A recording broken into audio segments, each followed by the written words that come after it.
ṣe ogun là ń lọ wá ẹ̀dẹ̀ náà tí ìjagun ẹ̀dẹ̀ pé DSS Air Force sójà vigilante police àti àwọn òun ló máa ń pè EFCC. olórí ẹbí ẹ ti sọ̀rọ̀ ọlọ́run olórí ẹbí ẹ ti sọ̀rọ̀ lẹ́ẹ̀kan o ẹ má yẹn sọ kankan má tẹ kọ́kọ́ play yẹn ó ní federal government release 5 billion ó ní wọ́n wá split owó yẹn ó lọ síbi tó yẹ kó lọ àwọn governors kan gbowó àwọn kan gbowó wọ́n release Ganiya máa send mi fídíò kan. torí àgbọ̀ àwọn point tó yẹ ká gbọ́ nínú àwọn ọ̀rọ̀ yẹn wọ́n dẹ̀ ti sọ àwọn point tó yẹ ká gbọ́. Let me tell you something, Baba. Owó tí federal government release was for the 400 and something people. Hold on. Fad. Ẹ sáré sọ̀rọ̀ kí n tó tún continue. Ṣé rí ọ̀rọ̀ ìlú yẹn, èmi gẹ́gẹ́ bí ẹnìkan kò jẹ mí lójú. Èmi ti láti bẹ̀rẹ̀ pẹ̀pẹ̀ tí wọ́n ti sọ pé wọ́n release àwọn ọmọ yẹn pé wọ́n free wọn nǹkan tí wọ́n narrate gbogbo ọ̀rọ̀ yẹn lèmi ti mọ̀ pé rọ́nà ń pa. Mọ̀ wípé Ṣèyí Mákindé gan ó tó jáde ẹni kó sáré jáde ó sáré wá sọ̀rọ̀ ó sáré di ní the second day tó ní wọ́n free àwọn ọmọ yẹn because Ṣèyí Mákindé mọ̀ wípé irọ́ wà ní ti gbogbo nǹkan tó sọ yẹn. Ṣèyí Mákindé is the governor of that very particular state now.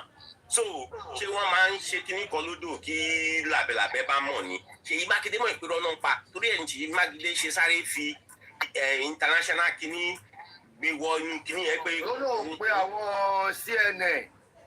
pé òun máa ráìtì wọ́n kọ́ wá investigate gbogbo bí ìṣẹ̀lẹ̀ yẹn ṣe ṣẹlẹ̀ àti gbogbo bó ṣe ní wọ́n rescue wọn nǹkan bó Ṣèyí Mákindé mọ̀ ìpérò náà pa bó tiẹ̀ ṣe jẹ́ pé òun náà kan náà ni wọ́n but ó kọjá yìí pé òun orí ẹ̀ náà fẹ́ fi orí ẹ̀ ni wọ́n ti fẹ́ fọ́. ìyàwó ń tako òun ganan ń bájà. bẹ́ẹ̀ ni òun mọ̀ bọ́ mo kọjá ń sọ pé generally gbogbo olóṣèlú gbogbo politician Nàìjíríà kò fẹ́ kàn ṣe èyí tó lóòótọ́ nínú wọn so ó ti mọ̀ wípé wọ́n ń gag up léun lórí ni torí ẹ̀ lóye sáré pariwo síta lóye sáré fẹ́ gbé wọn lọ sí international something pé tọ́pútọ́ bá ti gbọ́ yẹn wọ́n á lè so ẹ rí pé nísìn lẹ́nujọ́ mẹ́ta nísìn ẹ rí pé wọ́n ti ní kàn máa ṣẹ́ẹ̀kì ẹ̀ wò wọ́n ti investigate òun gangan fúnra rẹ̀ because wọ́n ti mú lọ́wọ́ nísìn wọ́n ti rí wọ́n ti fẹ́ ṣiṣẹ́ lórí ẹ̀ ṣe rí níjọba ṣe rí gbogbo àwọn tí wọ́n invite yẹn ní tòótọ́ because when local war náà ń jà kì í ṣe international war ṣe rí gbogbo àwọn tí wọ́n ní wọ́n kó jọ àwọn èmi ní DSS kankan yẹn is of necessary because due to the nǹkan tó sọ wípé wọ́n fẹ́ ṣe gbọ́ irọ́ náà fẹ́ kàn pa fún wa àwọn náà kọ́ àwọn ọmọ yẹn wọ́n kàn fi wọ́n ṣe movie fún wa ní script tó ti kọ ni. God bless you bàbá mi God bless you jàre.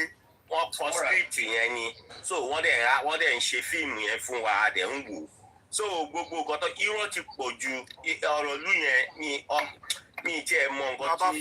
Baba Fad ẹgbọ́n tó ní wọ́n release 5 billion wọ́n dẹ̀ share fáwọn tó ti fẹ́ gbowó wọ́n dẹ̀ kó ti Ọ̀yọ́ state náà pọ̀lú ẹ̀ wọ́n dẹ̀ share tàwọn Ọ̀yọ́ state wọ́n release wọn ẹgbọ́n tí woman yẹn sọ pé wọ́n kò sọ pé fáwọn pé wọ́n ti release àwọn káwọn máa lọ ṣé bó ṣe máa ń ṣe nìyẹn dàbí pé wọ́n ti settle ground. Bọ̀bọ̀ pọ̀ báyìí sọ̀nà ó ní 1.9 ní 1.9 làwọn pípì yẹn ní àwọn rí 5 billion. Ọ̀dọ̀ Ìdúmè náà dẹ̀ gbé Ìdúmè jẹ́ ní ẹni tí Ìdúmè yẹn sẹ́nítọ̀ ni òun ni wọ́n gbé owó yẹn gba ọ̀dọ̀ ẹ̀. Baba Fad wọ́n kọ́kọ́ ṣẹ̀ táwọn ti northern àwọn over 400 tó kidnap yẹn wọ́n wá kó tó Ọ̀yọ́ state náà papọ̀ wọ́n fi ní federal government tó fi release 5 billion. Wọ́n ti sọ kíní yẹn di economy.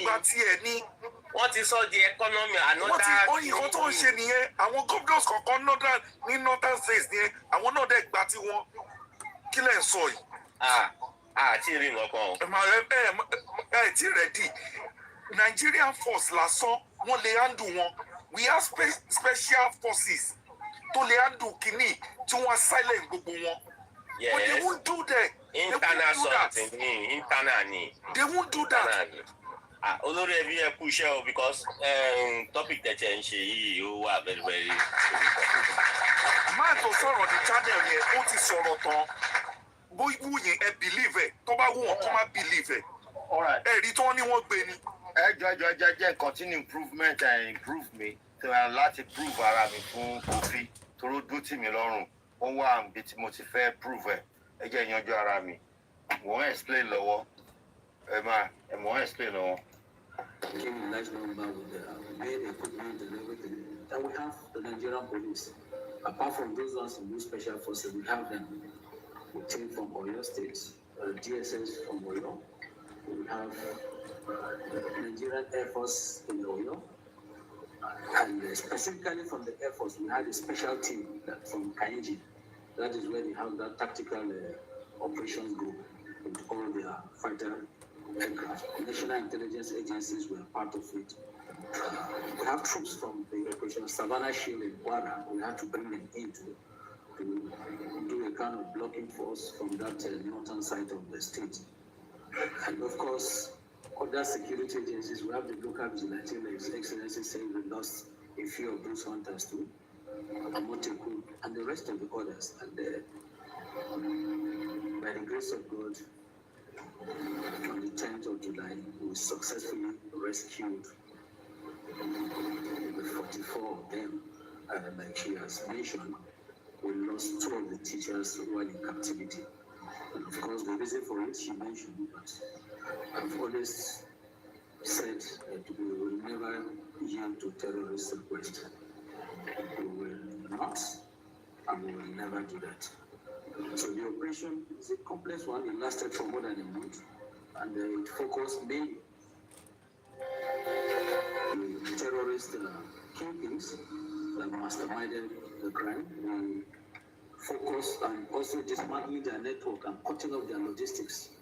And informers within the back and the country. We had to start looking for other members of the team and even members of the family outside of Oyo. Adamawa can be different to get part of them. It was also what put further pressure on them. And then we blocked. And the last phase of the operation that we had was blocking their major logistic hub.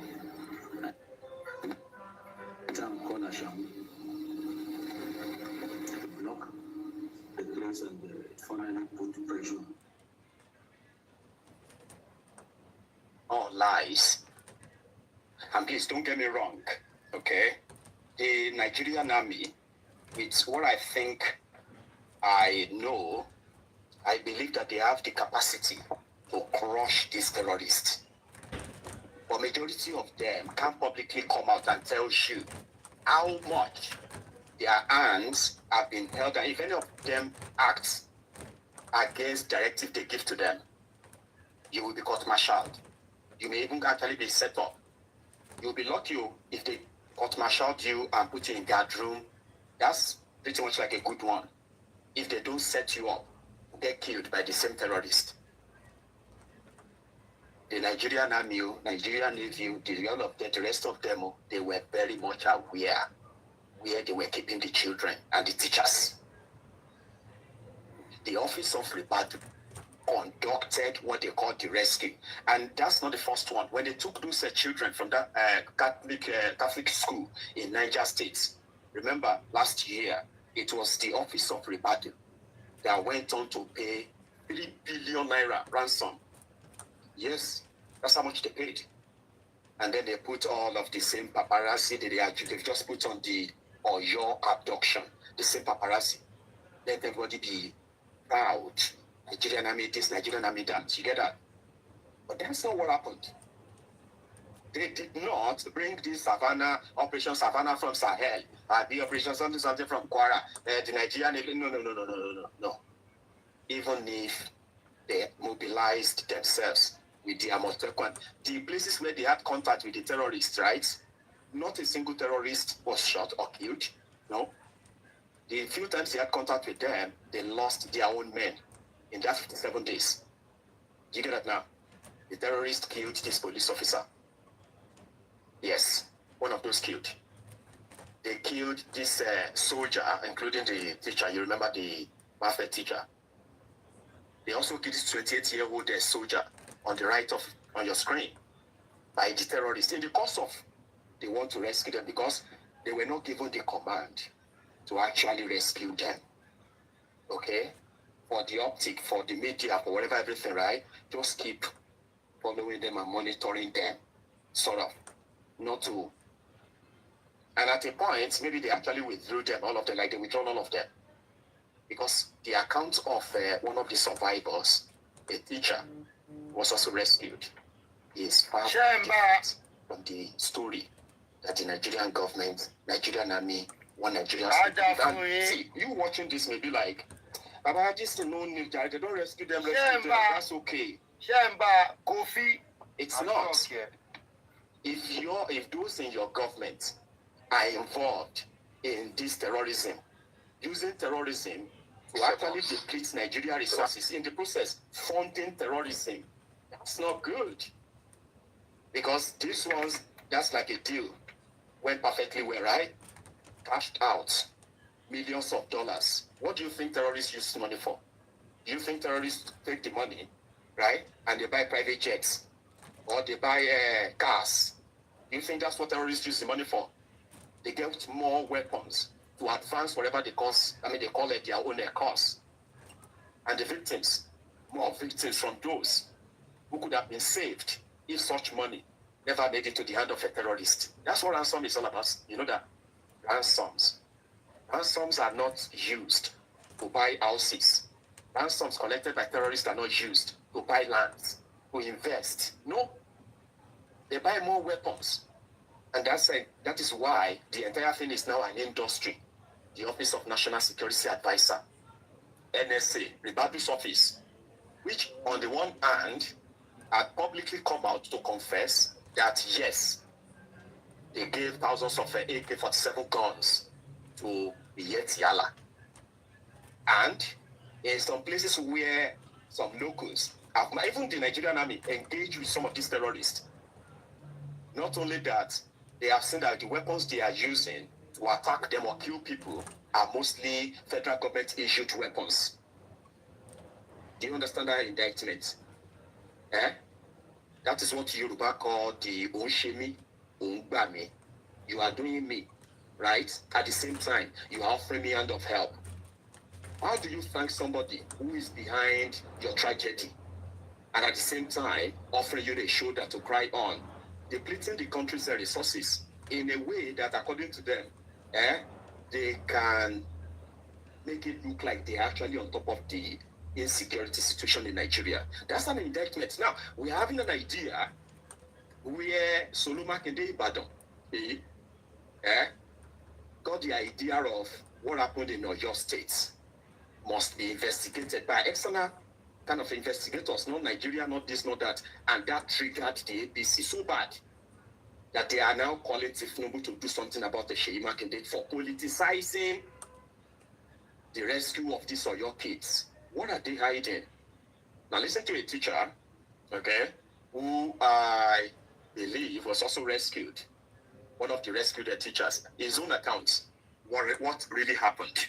So captured in school, and as well I was the last person that was removed in that bush. Okay. Because the anchor that was on the both teachers, the teacher is not ordinary teacher, it's even my VP. It's my VP. So I'm the school counselor. So when the anchor was, it was particularly they wanted to lose the anchor when we want to leave. So the anchor, the key now break. So when the key break, that man's hand was loose, so the anchor was with me. She did the release also. There was no need to use the anchor from my hand. That was the way I was carrying the anchor. So when the release was, everybody had gone. So he now said, I cannot carry this anchor home. That they will look for a way to use the anchor. So one of the them said, maybe they should cut off my hand. So the other side, no, they should not cut off my hand. That they should not worry that they will look for a way to anchor me. So they now want to look for just small tiny rope. It was a tiny rope they used to use the anchor. So that was how I was also released. So my people had gone far. I don't know how to hear the route we took. I was just hearing their sound. So I was just running towards the direction. Their commander called me again. He pointed gun at me. He said, "Come." When he pointed gun at me, he said, "Come." I was afraid that when he mean this, he knew that I'm going to die. That's so he told me to come back. The ISWAP commander, the terrorist commander. The one inside the bush, their commander inside the bush. I can say maybe their chief commander. Let me put it that way. Their chief commander. He called me because I should come. That we are not doing. I said I don't know where I told him to do my people fast. Now told me to come. So when I got to him, he told me that he came this week. That he was able to keep. So I was an hour run. So I followed him. So as I was running, I was looking at the back so that they won't shoot me. Kofi, not to waste time. She was satisfied now. Well, everybody will have to believe what they feel like believing. You understand? So, it is what it is. If they say he didn't pay, he didn't pay. Those that says they've paid ransom, so they can maybe bring out proof of the money that was transferred to the terrorist also, so that everybody will be 100% convinced. So I still stand at my stand. I'm still on my stand. Based on what I was told, that is just it. Thank you.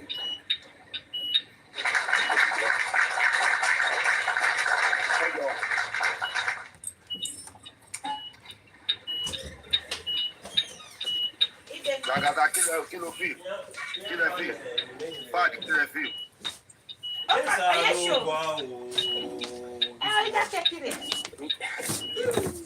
Àwọn náà ti sọ ń sìn, wọ́n ní based on. So the source of information yìí tó ti gbọ́rọ̀. Àwọn yẹn máa defend ara wọn ni. Ẹnu oníkọ̀lá ti ń gbọ́kọ̀. Man tí ó jẹ́ principal school yẹn àbí òun ló sọ̀rọ̀ tán ẹ̀, òun ló wà nínú ìṣẹ̀lẹ̀ gangan.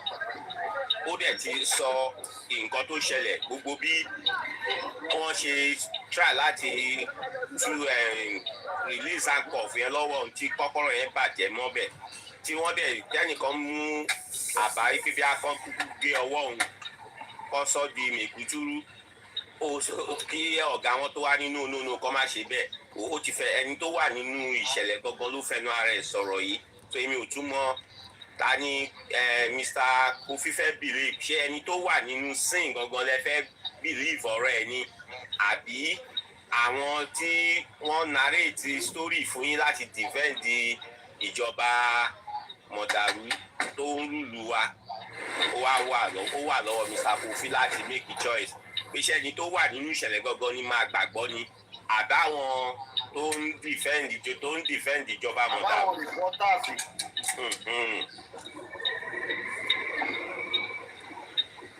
Kofi ṣe fẹ́ sọ̀rọ̀ ni.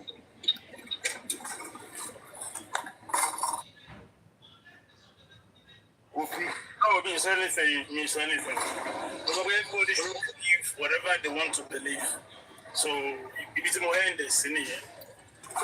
Statement yẹn ó ṣe é gbọ́ tó bá jẹ́ wípé kì í ṣe ẹni tíṣẹ̀lẹ̀ ṣẹlẹ̀ sí ni ó ń sọ̀rọ̀ tá a fi ti ara wa gbọ́ yìí pé ẹni yóò sí nínú fíìmù nínú nǹkan tó wá pé aráàlú kan ló ń sọ sáìdì tiẹ̀ ní both side but ẹni tó ń sọ ọ̀rọ̀ yìí èso ilé tí I need this statement pé people should believe in whatever they want to believe in when tó jẹ́ pé ẹni tó wà nínú ìṣẹ̀lẹ̀ gangan tó pass through ẹ̀ gangan ló ń sọ̀rọ̀ fún wa yìí. Mr. Fan, yes, the truth is, you cannot force me to believe your own opinion. No, me force you, me can't explain you. Hold on, sir. You can't force me to believe what you believed, all right? And I cannot impose mine on you also. So, as I've said it, everybody should believe what they know is the truth, all right? So, that is my point. I still believe in what I've heard and what the opinion I've shared so far. It is my opinion based on information to name. All right, so that is just because this same man that you are talking about. Can you give us your source? Can we know your source? Yeah. Well, the source is a personal source, all right, which I will not be able to disclose directly. I've stated everything before today, and I believe that was why you called me when you started the program, because I wasn't on TikTok that time. It was your call that actually asked you and brought me to TikTok this morning or this afternoon. So the truth is, I've expressed that opinion before, and my source is to myself. I won't be able to say this is the name of the person because it is a bit classified. I'm sorry. Well, ọ̀rọ̀ former vice president ní èmi máa sọ lórí ọ̀rọ̀ tẹ́sọ̀ yìí. Ọ̀rọ̀ ẹ̀ wípé this is one of the reasons why we are where we are today.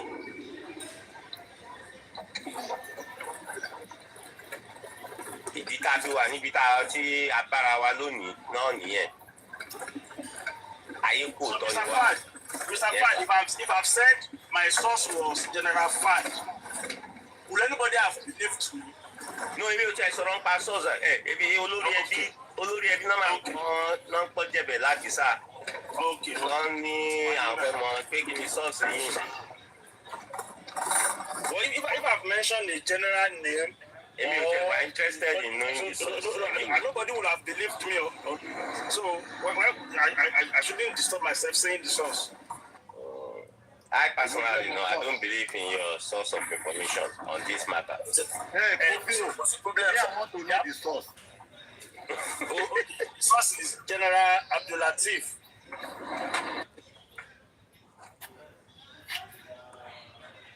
If you believe in your source and you trust in your source, you should be able to tell us your source.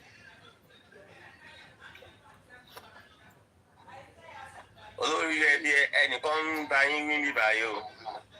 No, wọ́n ní wọ́n lè ti brainwash victims yẹn kó sọ nǹkan tó sọ yìí. Victim náà wo? Bàbá tó sọ̀rọ̀ tọ́ yìí vice àbí principal yẹn tó sọ tó narrate bí àǹkọ kọ́kọ́rọ́ ṣe kán ẹnìkan ń sọ fún yín bíbá yìí pé ó lè jẹ́ pé wọ́n brainwash ẹ̀ pé kó narrate story yẹn bẹ́ẹ̀ yẹn ni. Can you imagine? Nàìjíríà. Ẹni tó lọ sínú danger bẹ́ẹ̀ yẹn tó rí ikú báyìí tí ikú dúró síwájú ẹ̀ tí tọ́lọ́ ń wá yọ á wá bọ́ síta á wá máa sọ̀kọ́ tó bá ti lọ́wọ́ máa wá. Is that making sense? Notice nǹkan kan pé principal yẹn gan story nǹkan tó go through nínú bẹ́ẹ̀ wọn jẹ́ kó sọ. Kò sọ, kò lè sọ. Nǹkan tó fight nínú bẹ́ẹ̀ yẹn kò sọ o. Kò sọ jáde kò sọ. Àwọn tó lọ kidnap wọ́n lo fóònù wọ́n lo íńtánẹ́ẹ̀tì o. Ẹ gbà mí lọ́wọ́ Kofi ti bà ayé mi jẹ́.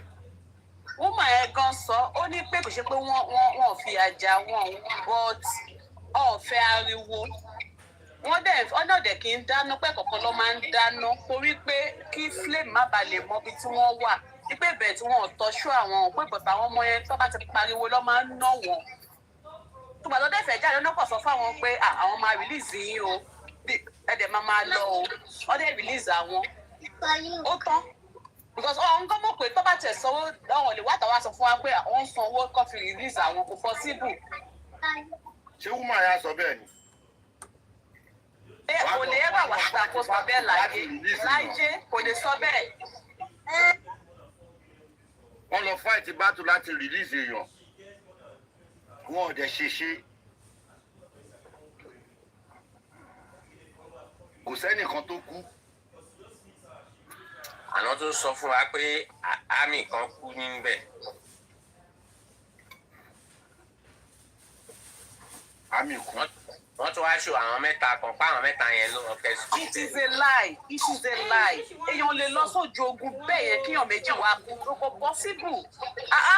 We are not gullible. Kò possible. À ń sọ̀rọ̀ nípa war front. Ọmọ wa ní wọ́n lọ tó bá lọ rescue wọn. àwọn mọ̀ pé firifiri yẹn gan ó máa ba Nàìjíríà mọ̀ pé yes wọ́n lọ rescue àwọn pípì wá ni wọ́n máa pa jágbajàgba sáwọn bandits yẹn lára ká tó wá sọ pé àwọn ọlọ́pàá àbí àwọn civil defence àbáwọn army tó tún wá lọ tó bá jẹ́ pé wọ́n lọ kojú wọn ni ó máa jẹ́ wọ́wọ́wọ́ ni but woman yẹn gbà tó ń sọ̀rọ̀ gan ó ní pé àwọn pípì yẹn ti dúró de àwọn wọ́n ní wọ́n dúró de àwọn ni wọ́n wá bá wọn jà ká gbọ́kọ̀ tá ń sọ náà wọ́n ní wọ́n ti dúró dé àwọn láti receive àwọn wọn ni wọ́n wọlé wá bá wọn jà náà. Mr. Kofi, are you working for government?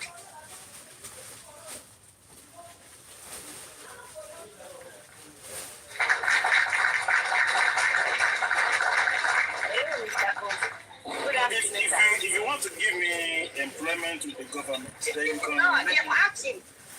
I'm asking. When you have information, are you working for government? I'm answering you too that if there is a job for me in the government, you can let me know, please. I'm just asking you because it's my country. Am I defend government? I'm available.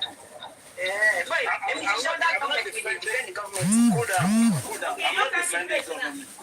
So there's something that you seem not to get clear here.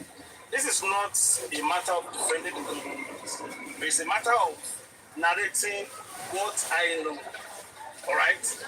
And what I know is what I've narrated when this thing happened to that time. I mentioned how their families were used to bait them as the terrorists. I narrated all those things. And I didn't see anybody coming out to debunk that as we are speaking right now. So if I've stated what I know, what I had, and what I know. So I don't think that doesn't mean that I'm working for the government. See, Nigeria is my country. If anyone of course, Nigeria is love for all of us, not for everyone. Calm down. I said mine. You know what? Madam, hold on. I said Nigeria is my country. I didn't say your country. So if anybody has lost hope in Nigeria, and I've never lost hope in my country. Nigerian blood is still flowing in my vein. So shall it be. If you have other countries you want to claim, you want to protect, you can go ahead and do that. But I will still continue to say good things about my country. I'm a patriotic and unrepentant Nigerian. You understand? So did not I'm not saying what is not good. I'm saying what I know. The information at my disposal is what I'm expressing. You understand? So you cannot tell me not to say. You are saying if there's any evidence they pay the payment, they should prove it. Since ever comes, even if government will rescue the children, have you ever seen government prove it out? They pay this kind of ransom? No. So if you know that they won't say it, and I say I didn't believe. But why are you asking them? Why are you saying if there's anybody that has the proof, they should bring it out? Why must you make me to believe that they pay ransom when you yourself know that there's no proof? I say I believe they didn't pay ransom.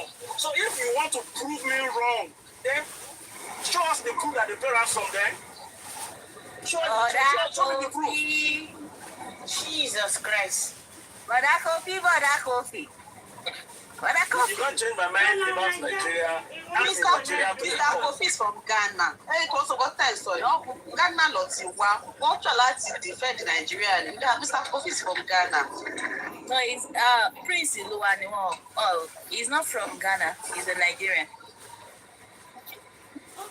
tó bá yá ẹ máa gbé mi lọ sí Côte d'Ivoire tó bá yá ẹ máa tó gbé mi lọ sí Côte d'Ivoire. lọ́sẹ̀ Côte d'Ivoire ẹ máa lọ sí France ọkọlẹ̀ sí Niger wọ́n sọ French ẹ máa lọ sí Niger ẹ máa lọ sí Côte d'Ivoire ẹ máa lọ sí Cameroon. Professor one of the proof ni wípé wọ́n release àwọn people yìí without a change of fire gunshot. Yeah, Mr. Fai, I didn't dispute that. I stated one thing when this thing first started. I said the relatives of these people that abducted the children and their teacher, their relatives were actually arrested And as they were bragging about killing or not releasing those that were abducted, so security agency did the same thing by sending the pictures of their own relative in captivity to them. You understand? It was on that basis, and knowing fully well that they were fully surrounded, so they negotiated for a safe passage. They left those people, they released them without collecting any money. That is what I've been explaining. And I'm still standing by it till now. Yes? Yes? Yes?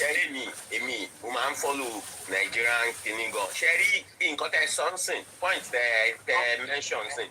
Ó happen ní one of the states in northern part ni. So ẹgbẹ́ wọ ni kò nǹkan tẹ́ sọ pé ṣẹlẹ̀ ti pẹ́. Ó ti ṣẹlẹ̀ lórí incident tó happen ti pẹ́. Mr. Fine, it all happened enough. It was community effort. It was the same community. Nígbà tí àwọn these herdsmen or whosoever they are, they abducted people from a community in the north. I don't know if it's Katsina State or somewhere.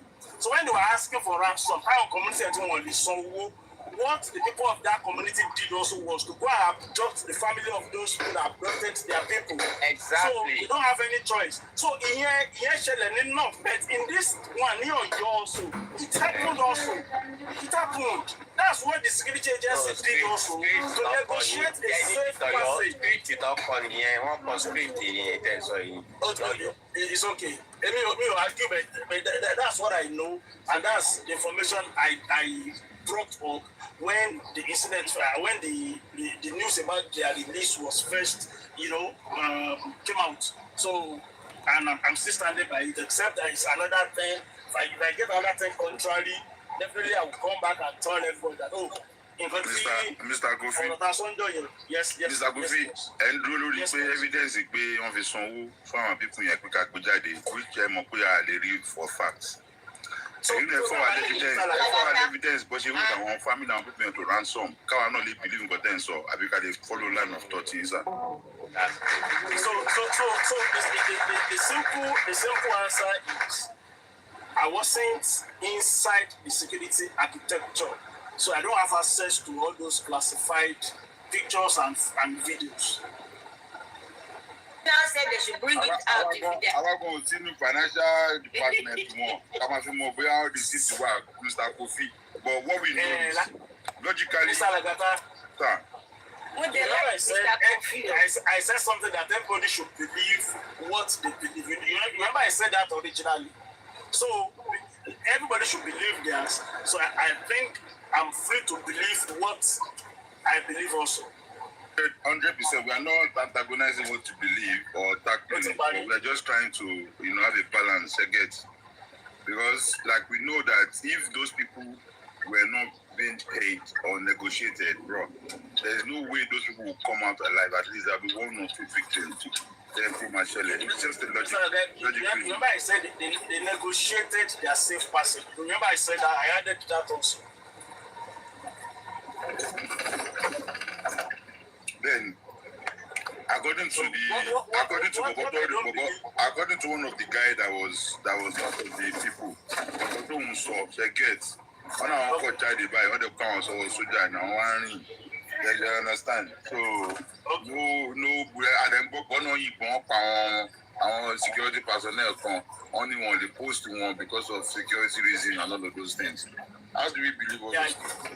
The security personnel that were killed was at the initial phase when the abduction first took place. Like the guy, is it what's his name, Lieutenant Isaac or something from Adamawa State that died in the course of that stuff.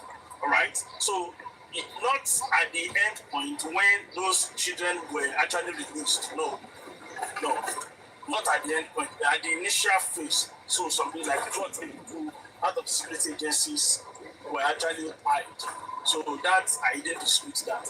But around the time the release was done, to the best of my knowledge, I never heard of any shootout or anything with anybody. It was a negotiated safe passage. That is my belief. Mr. Kofi ṣe mọ̀ wípé man yìí tí ó last sọ́wọ́ àwọn kìíní tí wọ́n ní handcuff kọ́kọ́rọ́ handcuff bàjẹ́ mọ́ lọ́wọ́ ṣe pé pé ńgbà tí ó tún join àwọn people yẹn ẹ mọ̀ wípé there was odò kan wà tó jẹ́ wípé odò yẹn ó lè gbéyàn lọ ó lè mi èèyàn bọ̀bọ̀ yìí olóńgbò àwọn ọmọ kọjá ẹgẹ́tẹ̀ ló lo experience pé bí ọmọ Ondo State ló ṣẹ̀ṣẹ̀ lọ wẹ odò yẹn ló lọ wo how deep àwọn ibi sáìdì tí kò deep jù táwọn lè gbà so ṣe rí pé even after tí wọ́n tún ti fi nǹkan kan kó wọn débi kan nìyẹn wọ́n tún lè kó wọn dé the safest place wọ́n tún já wọn sílẹ̀ lọ́nà pé ó yá ẹ tún find the way ara yín ẹ má jẹ́ ká defend nǹkan tí ó àwọn ọ̀rọ̀ kan wà ó máa ń rùn létí téèyàn bá ń gbọ́ pé etí gan máa kànyàn ṣẹ́gẹ́dẹ̀ so ẹ jẹ́ ká consider pé work of tó bá jẹ́ pé èèyàn gangan àbáwọn ẹbí èèyàn ló find ara ẹ̀ nínú situation yìí ṣéyàn lè máa jáde máa sọ̀rọ̀ àwọn ọ̀rọ̀ báyìí èmi rò pé nǹkan tó yẹ ká máa bira wa nìyẹn ẹ̀rí ọkàn conscience. Mr. Fad láti gbà tí ọ̀rọ̀ yìí ti ṣẹlẹ̀ so I stated publicly alright that my sympathy goes to the families as well as the people that were abducted. I felt their pain. Not only that I felt their pain, I was from that area, so I knew what people were passing through. And I have my people around there also that were interfacing with families of those that were abducted also. So everything I was saying, what I've been saying, all right, they are not that I'm defending government. I condemn government when they don't have time, all right? But if I have information and I'm in a position to actually relay the information, I don't think I'm sympathizing with the government. I'm not sympathetic to their cause. Rather, I'll be sympathetic to the cause of the victims, all right? So my blood will flow in my own vein also. And I show empathy when I need to show empathy. Right? And everything I've said is according to the information at my disposal. I said again that even as at yesterday evening, I was still in conversation with people on ground that they reconfirmed that no ransom was paid. So these are the things I'm saying. I'm not defending government and I'm not saying anything to bring, how will I put it, to propagate the government of today. Because I know how much you are buying a crate of egg before, and I know how much a crate of egg is being sold right now. I know how much a sachet of pure water was being sold before. I know how much we are buying a sachet of pure water right now. All right, so forget about it that I'm propagating the government. No, I won't do that. I'm not a politician. I don't belong to APC, PDP, ADC, or APM or whatever. No, I'm a neutral person when it comes to politics. And I'm not tribalistic that because I'm from Yoruba, and Yoruba must be the head of state. No. So I believe in as the best person to be our leader. That's my own advocacy. Not on the basis of religion, on the basis of tribal or ethnic. No. I don't do that. So please, Mr. Fad, don't think that.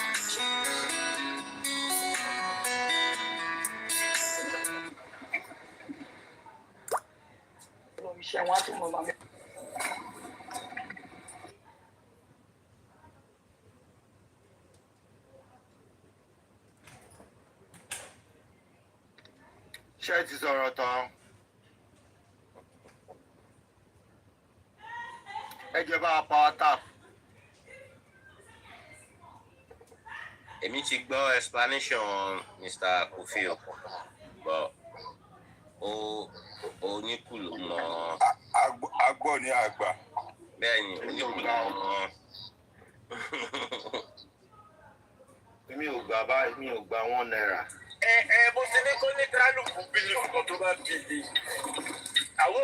I'm not forcing my opinion on anybody. And you are not going to force it. Exactly, I'm not forcing anything. Àwa kò sọ pé force wa o, àwa kò dúró lórí nǹkan tá a mọ̀ ní kárẹ̀ nígbàgbọ́ nù ẹ̀. Èyí ló dé dúró gidi gbà lórí nǹkan tẹ nígbàgbọ́ nù ẹ̀. No problem, sir. Àwọn tó wà ní comment section la kàn sọ fún pé ìlú wa yẹn, ìlú òṣì ni, ìlú ti bàjẹ́ ni. Kọ́lọ̀ bá wa tó. We are all proud Nigerians. At least everybody may be watching Nigeria more for the rest of my life.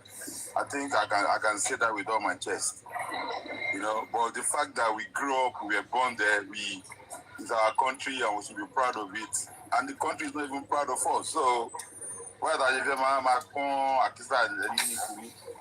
understand? Not to talk in the business. That our people in your go, go. Anyway, nǹkan tó bò sá. Èmi gbọ́ máa pieces. Nǹkan tó bò, tó bò. Tó bá wọ Ọlọ́run, àṣírí máa padà tú gbẹ̀yìn náà. Mo sì máa fi bá kọfí jà. Mo sì máa lọ gbá research mi, màá lọ tún research mi gbá dáadáa. Mo ń bọ̀ wá lórí kọfí. Mo ń bọ̀ wá o. I'm coming back o. Bọ́dá Lati ẹ káàsán sà. Báwo ni àdúrà mi ti wà? Fine, Mr. Lagata, Mr. Coffee, Mr. Fad. Wọ́n ní sọ́kìnì. Wọ́n sọ bàjẹ́ tó fi ṣe business. Àwọn tó ti pot wà nù wọn. Àwọn tó ti make gan lára. Àwọn tó ti. Àbọ̀dá Coffee ẹ má gbé yẹn wá o. Wọ́n san o. A lè má ní evidence but àwa mọ̀ ni. Wọ́n ò ṣe ní san. Adẹ́kọ̀ fún wọn lẹ̀ wọ́n àti fíìmù ni láàfin wọ́n máa pààyàn in the course. Èyí tó tiẹ̀ wọ́ sí bàtà àwọn pípò ń wọ Nàìjíríà wọ́n ṣe kámẹ́rà wọ́n ṣe gbogbo ẹ̀ bí tó bá dé sí wọ́n máa ń ṣó ń gbà yẹn why tí wọ́n attack àwọn people for you to know that these people head of us wọ́n mọ tó ń ṣẹlẹ̀ gangan. Bàtà bẹ̀rẹ̀ sí wọ Nàìjíríà we seen it now. Tán kóra wọn ń bọ̀ lọ́nà ní dẹ́sẹ̀ lọ́gbà yẹn pé àwọn lọ Nàìjíríà everybody saw the video. Why tí wọ́n ṣe kankan? Ó wá dé tán, wọ́n á fi ń gbowó, wọ́n láwọn èèyàn kúrò. Báwo ni nǹkan ṣe ní wọ́n? Àwọn tó yẹ kó máa ṣiṣẹ́, wọn lè ṣiṣẹ́, wọ́n á lé wọn kúrò. Mo ti ẹ̀ send the video kan sí yan Uncle Lati. Mo send nǹkan kan sí nípa subsidy, the removal of subsidy. We all campaign for subsidy removal. I campaign for subsidy removal. Yes, and I say it boldly. Because we thought that it was going to be able to cure the corruption in the system, where the money would not be used for the benefit of the people. But Oji, I thought too much. I expected too much from this government. I was wrong. Because I thought once you remove subsidy, it will unlock a lot of wealth for the people. Little did I know that I was wrong. Oji, President Tinubu removed subsidy. 1 year after subsidy was still being paid. If we didn't see NNPC's books, we didn't know about expenses, energy expenses cost. If we didn't see NNPC's books, we didn't know about 17.5 trillion that Dele is now talking about. Oji, the monies that we ought to use to save for the people, is that not what the deputy speaker is not defending that they giving to church yesterday that we're creating? Oji, do you know that statutorily by the law, National Orientation Agency is supposed to do all that level of publicity? Do you know National Orientation Agency's budget is 450 million? National Orientation have not collected 1 naira out of their budget, and the speaker is the deputy speaker is defending money being given to churches to do the work of National Orientation Agency. He is collecting 780 million. National Orientation budget is 450 million. Look at the shenanigan in the budget cycle. After the subsidy was removed, President Tinubu was telling us to tighten our belt. What did he do? Sarah, he went to buy plane. $150 million. Till today, we don't know where that money came out from. National Assembly said the money didn't go through them. How will the National Assembly talk when they shut in their mouth with Jeep, Toyota Jeep? Didn't they give them the whole part of the money? So what are we saying? So how has it benefited the people? So as long as you, till today, the forensic audit and the corruption that was found out, even with the refineries, we've not gotten that money back. Over $3 billion was spent on the refinery, we've not gotten the money back. The in-play of the NNPC, as regards monies allocated to subsidy, we've not gotten it back. The budget cycle has been fraught with a lot of corruption, fraud, irregularity, scandal, and all sorts of things happening. So the argument we made that, oh, if you save this money, we'll invest in this and everything, it has shown that, so isn't it best to keep the buffers for the people, and they know they are feeling it? Why did we remove subsidy? Why did we remove subsidy in the hands of citizens before we put it in the NNPC? Because we thought it would be more accountable. After I came up with the committee, Dr. Bati, you remember, under your government, I came up, at first, this was how subsidy used to. People used to go and claim subsidy. They corrupted the system. Then we said we'll give it to NNPC. Till today, NNPC is not accountable. Rather than having this subsidy that we removed, that the first thing the president went to buy, he bought a plane. The lavish money for National Assembly, padding budget and doing all sorts, taking money away. We can blame the governors all we want and say, oh, they are getting more money, they are not. We hold them accountable. They should be accountable. But what about the federal revenue that is so-called coming in? We said we remove subsidy, we remove an encumbrance of billions or trillions of our money. And today, it's only 30% of 2025 projects we can service. Guru is crying and all of that. All right. Those are the arguments. All right.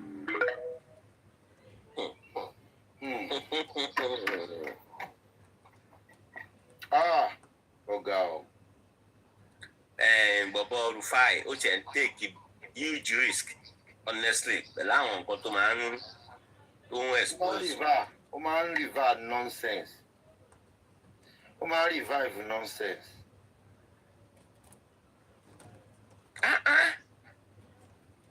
Láti wọ̀ náà. Ṣé rí láti ilẹ̀ èmi from day one ni mo against the subsidy tọ̀yọ̀ yẹn because nítorí pé kí ni subsidy yìí ni the only nǹkan tí Nàìjíríà mẹ̀kúnnù tó ń benefit lọ́wọ́ ìjọba Nàìjíríà. Kò ṣe rí subsidy yẹn loopholes àwọn kíní tó wà níbẹ̀ ló yẹ àwọn leakages tó wà níbẹ̀ ló yẹ kan block kan dí kì í wá ṣe wípé kẹwàá stop ẹ̀ totally. Àwọn leakages yẹn wọ́n mọ̀ àwọn ni àwọn kàbá yẹn àwọn yẹn ló yẹ kí wọ́n block ó yẹ kó block leakages ni because nǹkan tó ń ṣe fẹ̀kọ̀tẹ́lẹ̀ ní orí subsidy yìí ni pé wọ́n máa gbé empty vessel wọ Nàìjíríà wọ́n á dẹ̀ gbowó full load. Èyí tí ò bá wá jàjà jẹ́ empty vessel wọ́n máa ti lọ gbé baby ship wọ́n pàdé ship ńlá yẹn lórí omi wọ́n á dẹ̀ máa jò. Gbogbo àwọn yẹn ni leakages gbogbo nǹkan tó yẹ kí wọ́n ṣiṣẹ́ lé lórí kó wọ́n block nìyẹn because this is the only thing tí mẹ̀kúnnù ṣẹ́rí mo lọ́rẹ̀ẹ́ kan when we were nígbà tí mo wà ní Island ọ̀rẹ́ mi yẹn tá bá wà lórí tá bá ń sọ̀rọ̀ nígbà yẹn láyé Jonathan tó fẹ́ yọ subsidy ó ní báwo ló ṣe máa yọ subsidy nìkan ní Nàìjíríà ń benefit lọ́wọ́ ìjọba gọ́ọ̀mẹ̀ntì Nàìjíríà pé wọ́n lè yọ subsidy yẹn. That was during the era of Jonathan Goodluck. Ní èní ọ̀rẹ́ mi yẹn sìn òun náà ti wà ní UK sìn. Mo wá sọ fún pé ṣé o rántí níjọ́ tèmi àti ẹ̀ ń discuss ọ̀rọ̀ yìí tó sọ wípé Jonathan ò lẹ́tọ̀ọ́ láti yọ subsidy nìkan tá à ń benefit. But why tó wá sọ pé ó dáa bó ṣe yọ subsidy yẹn nígbà tó dórí orí Tinubu. Subsidy yẹn Nigerian a lè afford the subsidy yẹn leakages tó wà níbẹ̀ ni ó ń cause problem fún wa.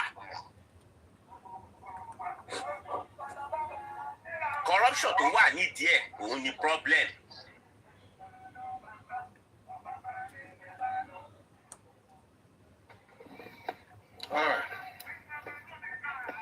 Òní ni Monday ẹ jọ̀ọ́ ẹ̀yin tiwa ẹ jẹ́ ká máa múra ọ̀sẹ̀ yìí sílẹ̀ o ó ti yẹ yín sọ àṣẹbẹ̀rẹ̀ Monday yìí ni Monday yìí ajá sí wa já sọ ọmọ fún wa alálùbáríkà lágbára Ọlọ́run so ó ṣèṣe bákan lára mi so Kofi o máa padà wá láti wá dìbọn mo máa tún padà wá lẹ́ẹ̀kan sí i láti mú evidence mi wá bẹ́ẹ̀ wo báyìí jẹ́ máa jẹ́ kẹ́ mọ̀ ó ti yẹ yín sìn.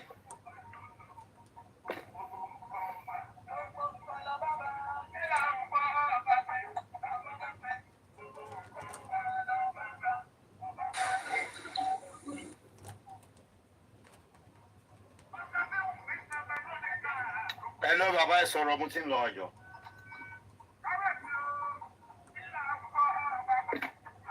So tó bá dọ̀la màá rí yín. Ẹ ṣe ẹ kú iṣẹ́ ẹ lọ relax. Àwọn pàtí tá a ṣe ń jẹ ta ẹ ṣì wà lára mi.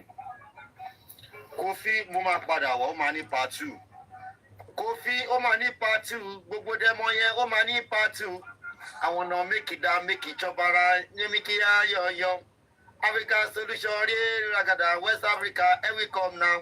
Tabi London, Germany, anywhere go, oh money part 2.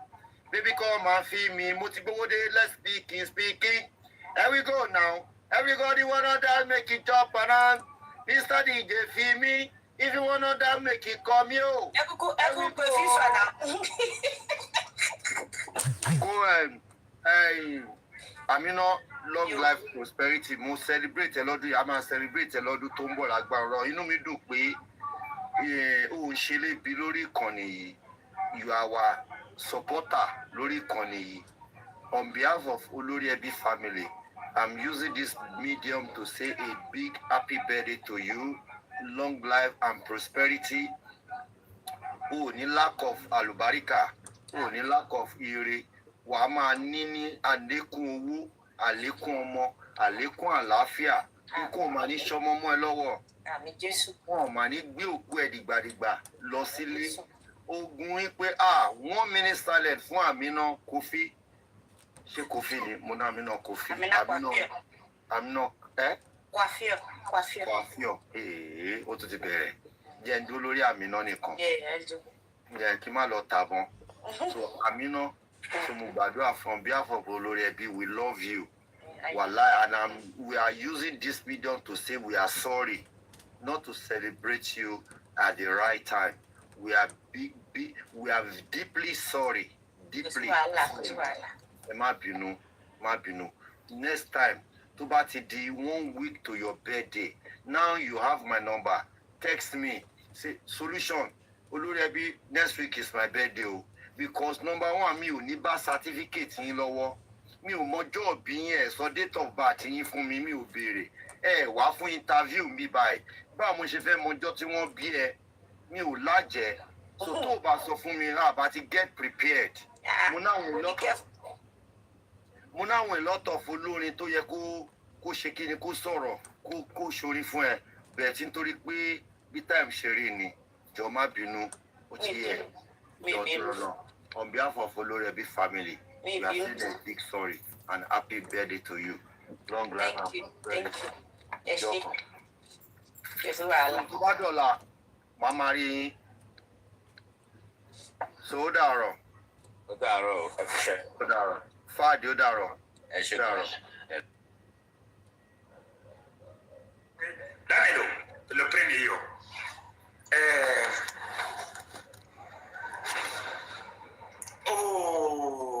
Hai preso?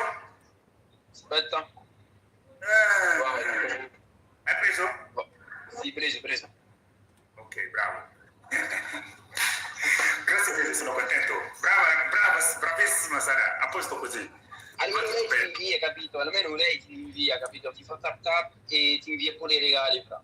Non come c'è precedente che nessuno che ti manda fa un cazzo, capito? Ragazzo, le donne, la ragazza, le donne, tutti manda regalo. Non lo so perché, ma voi non mi manda pistola. E uno deve andare a fare pistola. Ma voi pure i Kalashnikov devono mandartelo, fra. Non c'è nessuno. Perché è importante, mi interessa che voi dovete capire una cosa, mi interessa questa cosa importante, ok? Deve mantenere, deve occhio. Pensare bene, c'è una scheda, io spiego a tutti, quando tu vai da solo, all'imene che questo è falso, vero, allora, occhio di nuovo, qualcuno che vuole prendere la patente subito, non giro tutti TikTok, quando tu fai troppo giro, attenzione, quando tu fai con 4 persone, fai con me, fai con Umes, fai con Uts, deve stare con loro, non deve andare dove tu non hai capito un cazzo. Tu vai lì, capito? Loro si fanno confondere di più, capito? Andiamo avanti. Capito. Sei molto bravo comunque. Bravo, fare le dita, bravo.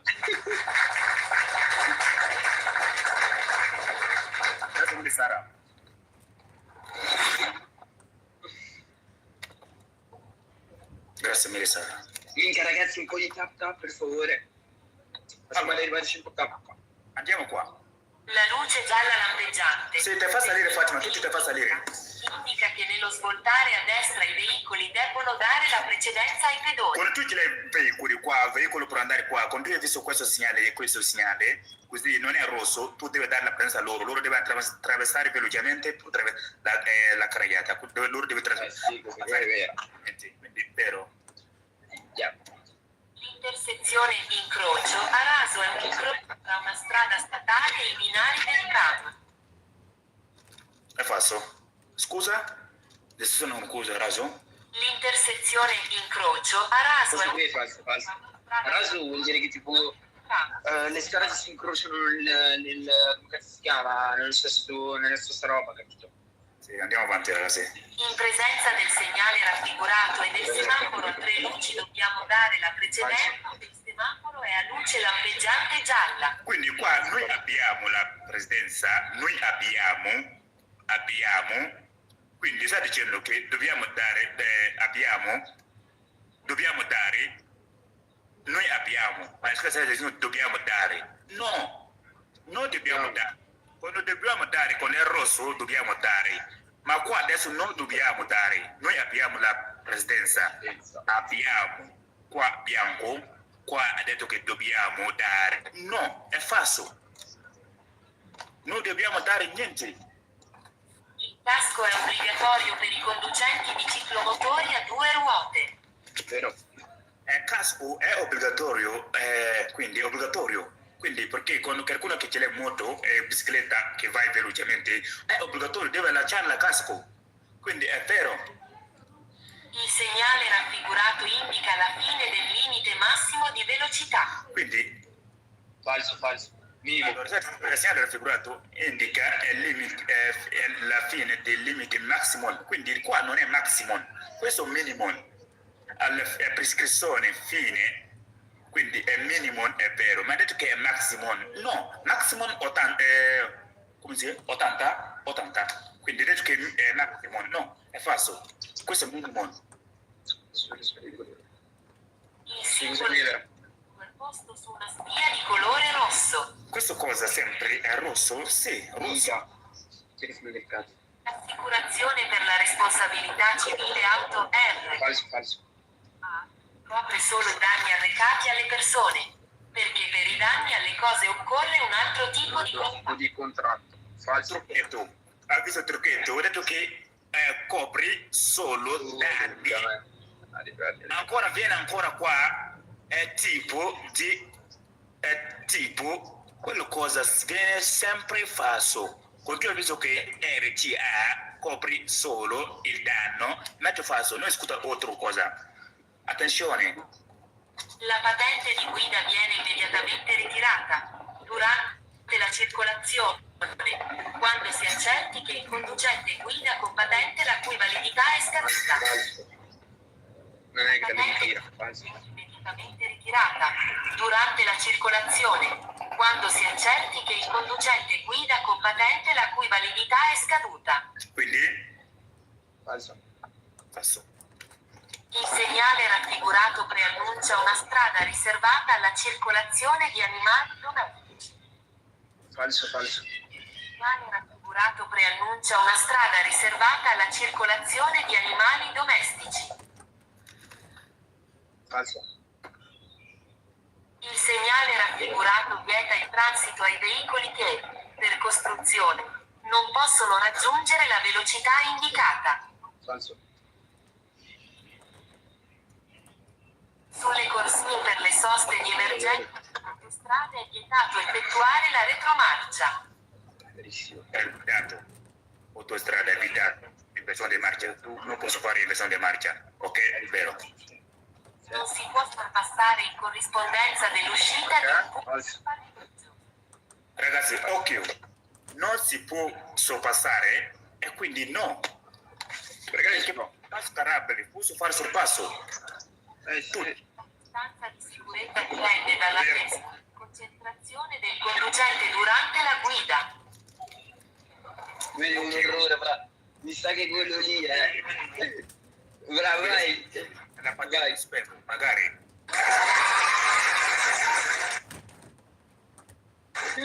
C'è la patente. Non è la patente. La patente, scusa. Sì, qui la patente? Sì. Bairi, bravo. Ma vero o no? Sì, ho visto. Perché lo so, a patente io ce l'ho dubbio, quindi, perché questa cosa viene tre. E tre non deve controllare dopo, quindi le metto un gruppo, attenzione, che fa bene detto falso. Sì, sai. Per mettere un video, questa cosa è importante. Quindi c'è il trucchetto qua. La patente di guida viene immediatamente ritirata durante la circolazione, quando si accerti che il conducente guida con patente la cui validità è Sì. Validità di scadute persone. Sì, attenzione. Perché io, quello ragazzo, con una ragazza che risponde 100%, e tu rispondi una cosa muy male. Allora, va bene, così mi piace, 1 euro, 2 euro, va bene, va tutto bene. Abubakar che è andato, andiamo adesso, Bairi. Il conducente di un'autovettura deve prestare particolare attenzione per la presenza di traffico di velocipedi utilizzati da conducenti giovanissimi e inesperti o da anziani. Vero? Allora, adesso ragazzi, io non posso parlare troppo, ok? Perché noi siamo arrivati a 200 persone, noi c'è tap arrivato a 100k, quindi io non posso gridare troppo adesso, quindi mi farà male per lavoro. Allora, perché io voglio gridare, posso spiegare tutte cose a tutto il ragazzo, ma voi non interessa a me, perché io ho occupato tutto il ragazzo che sta con me, io voglio che loro prendano la patente, io voglio capire la cosa, ma voi dovete pensarmi che io devo dormire, devo lavorare, importante il lavoro, Ma quindi io voglio aiutare a tutti. Quindi comunque deve pensare good life e tap, ok? Così andiamo avanti. Se qualcuno non posso gridare 3 ore, 4 ore, gridare sempre spiegare la cosa, senza tap, senza cuori. Quindi poi vado a lavorare un po' casino per me, ok? È ok, dovete pensare a me, io penso a voi. Andiamo avanti. Il conducente di un'autovettura deve prestare particolare attenzione per la presenza del traffico di velocipedi utilizzati da conducenti giovanissimi e inesperti o da anziani. Vero. Ali? Sì, Ali, io sono qua. Ti fa salire a tutte le persone che fanno la domanda. Non preoccupate voi, ok? Preoccupate voi. 1, Fatima, vieni. 1. Umas, vieni. 1, vieni. Allora. Troppo, mamma mia, troppo tap, troppo domanda, troppo. Allora, vieni. Sì. Grazie. Allora, vieni tu. Come sono trave con contiamo con Ngoro. Sono qui, ok. Bubakar, attento, te fa salire dopo che tu hai già fatto, ok? Sono contento. Come sono tao? Il gruppo non ha detto niente, anche il gruppo non sa dire non ha detto quando è risalto. Ok? Ma go padita mai ho merci Diriku, merci Mariam Yoda, sì, devo salire Maria Yoda, ok. Allora, io ho visto tutte le domande che hai fatto, 30 persone, 25 persone ho visto, ok? Faremo salire a tutte le persone, mi raccomando, io non posso dormire più, devo continuare così fino alla 7 per andare a lavorare. Quindi attenzione, occhio, io spiegare a tutti oggi, poi essere domani mattina io non ho fatto live, posso fare la sera, perché non posso gridare adesso, gridare mattina. Quindi attenzione, occhio, pensate voi che quello che solo prende la patente deve stare qua con noi 2 ore, 3 ore, occhio, per favore andiamo ragazzi.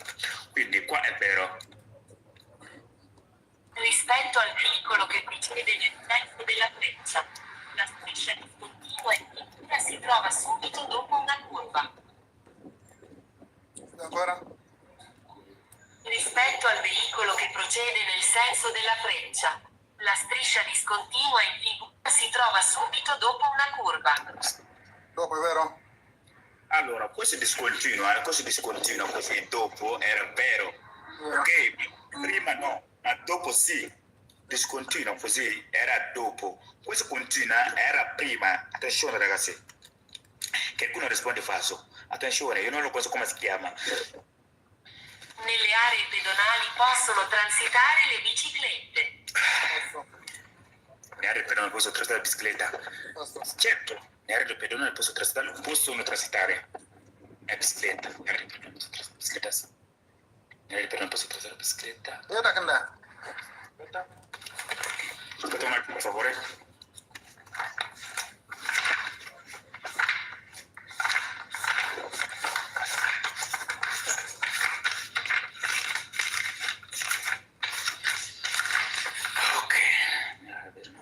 Sì, possono transitare biciclette, certo. Allora, occhio. Ok, ci metto nel gruppo, ok? Voi dovete pensare a questa cosa, è importante, perché è un piccolo cosa e fai cattivo, ok? Nelle aree pedonali possono transitare le biciclette. Allora, sta dicendo che nelle aree pedonali possono transitare le biciclette, sì, è vero. Non c'è una cosa, casino qua, ma io metto subito falso. Quindi attenzione. Nelle aree pedonali possono transitare le biciclette. Va bene. Ok, io devo stare attento, ok? Quando tu non hai capito, hai detto non hai capito, ok? Perché tante persone, voi avete, quando le schede abbiamo fatto 11 schede, non lo so, quindi andiamo avanti.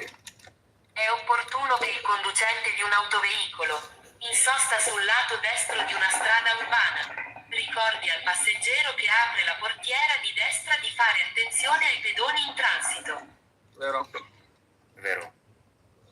Dovendo attraversare l'incrocio rappresentato in figura, i veicoli C e R transitano contemporaneamente dopo il passaggio del veicolo A.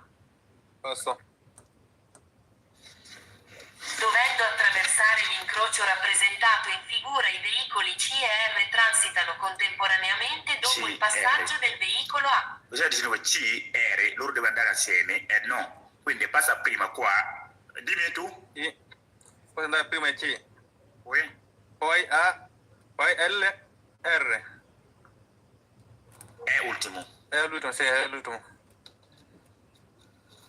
Il segnale raffigurato può presegnalare un casello autostradale. Dopo un incidente stradale è obbligatorio apporre il segnale mobile di pericolo sul lunotto posteriore del veicolo, prima di andare via. Prima di andare via, perché? Il segnale raffigurato non vale per i ciclomotori. Attenzione, vale per tutti. Il limite massimo di velocità sulle autostrade è ordinariamente di 130 km all'ora per i motocicli. Il conducente di un motociclo deve considerare che l'aderenza non dipende dal tipo di pavimentazione stradale. Detto che non dipende falso. Il segnale raffigurato consente il transito alle autovetture con motore elettrico. Motore elettrico, no. Il simbolo raffigurato è posto su una spia di colore rosso. Ok, patenti apri. Apri devi venire qua, fai scheda con me. Il simbolo raffigurato è posto su una spia di colore rosso. Il sorpasso è vietato quando sulla carreggiata è tracciata la linea tratteggiata di mezzeria. Bravissima, è mezzeria, no, falso. In vicinanza o in corrispondenza degli incroci non è consentito procedere a zig-zag, anche se le corsie direzionali sono segnate da strisce discontinue tratteggiate. Il segnale raffigurato indica un'area di sosta per gli autocarri. Un'area di sosta, falso. Il segnale raffigurato indica ai conducenti diretti alla località turistica di immettersi nella corsia di mezzo.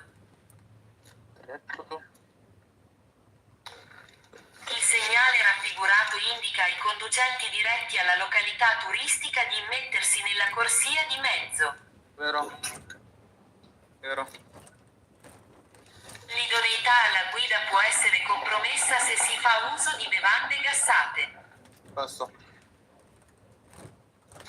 La distanza di sicurezza deve essere di almeno 100 metri, in caso di forte pioggia. Il segnale raffigurato comporta di arrestarsi se sono in funzione le luci rosse lampeggianti. Vero. La posizione del vigile con le braccia aperte verso la nostra direzione come in figura equivale alla luce rossa del semaforo. Vero. Quindi è due braccia così, con tutte le qua è rosso, ok? Quindi è vero. Andiamo avanti. Il conducente che intende effettuare l'inversione di marcia su una strada a doppio senso può compiere la manovra anche in curva, se da precedenza tutti i veicoli. Passo. Il casco non deve essere pulito con benzina. Vero. Il casco non deve con benzina. Il pannello integrativo raffigurato segnala che la carreggiata è occupata da veicoli incidentati. Vero. Devo ricaricare il cellulare.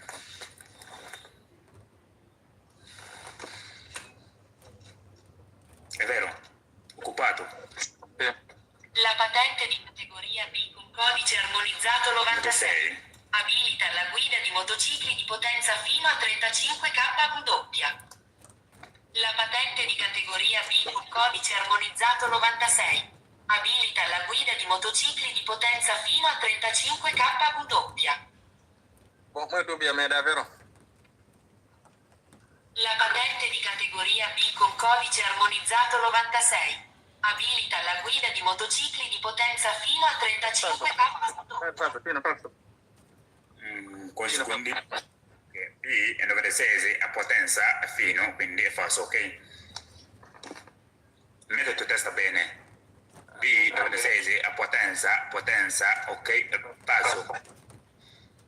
Per consumare meno carburante conviene scegliere, per quanto possibile, strade pianeggianti e più scorrevoli. Passo.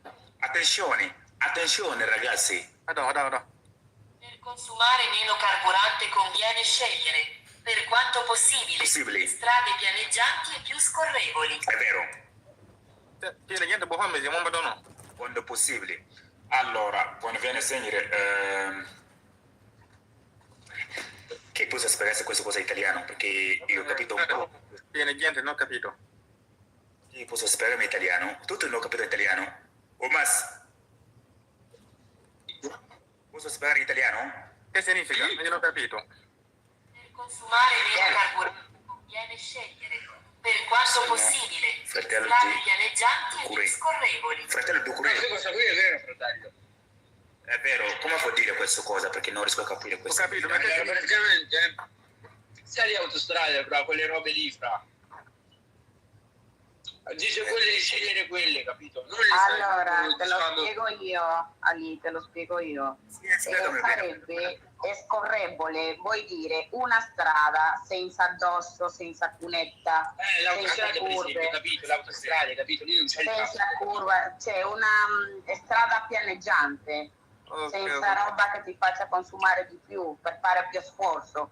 Una strada scorrevole vuol dire che vai sempre diritto, pianeggiante, piatto. Ok, bravissimo. Senza buche. Bravissimo.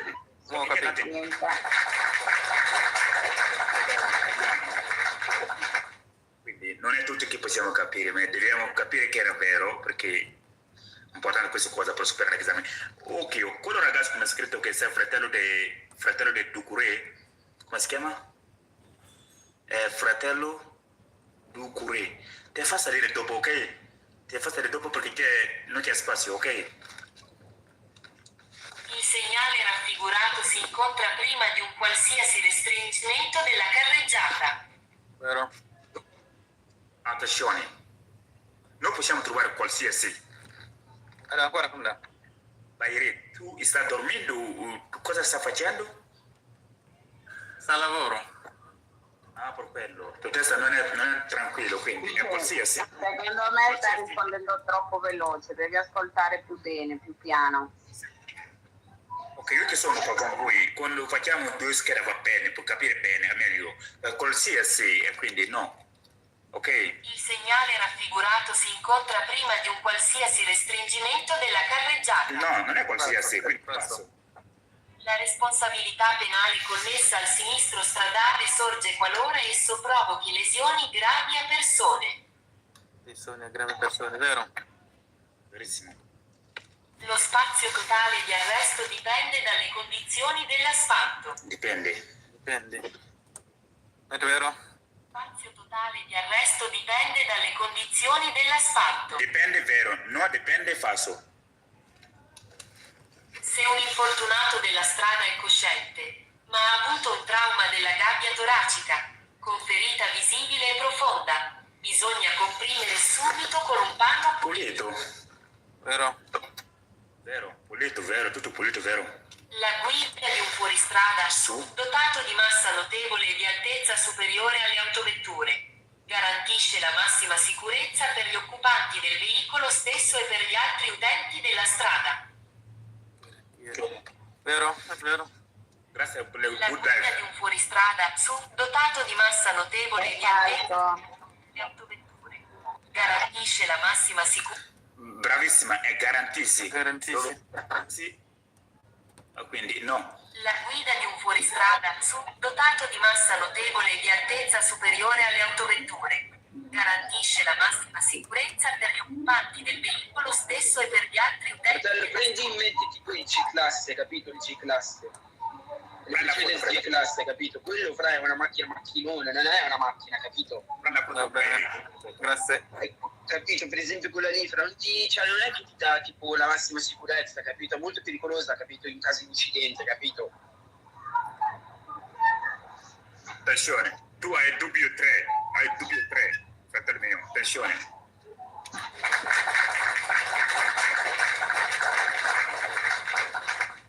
Nelle aree pedonali possono transitare le biciclette. Questo è vero, possono transitare bicicletta, vero? Attenzione, 2 e 3 dubbio, ok? Ma va bene, siamo avanti. Quando tu stai lavorando è così, ok? 100% che abbiamo promosso, mi piace. 2, 3, massimo 3, quando facciamo 3 va tutto bene, ma 4 non mi piace. Bene, sono contento con te, sono felice, hai fatto quello che tu hai fatto. Andiamo, come si chiama? Bairi, hai finito? Fatima, aspetta. Luna.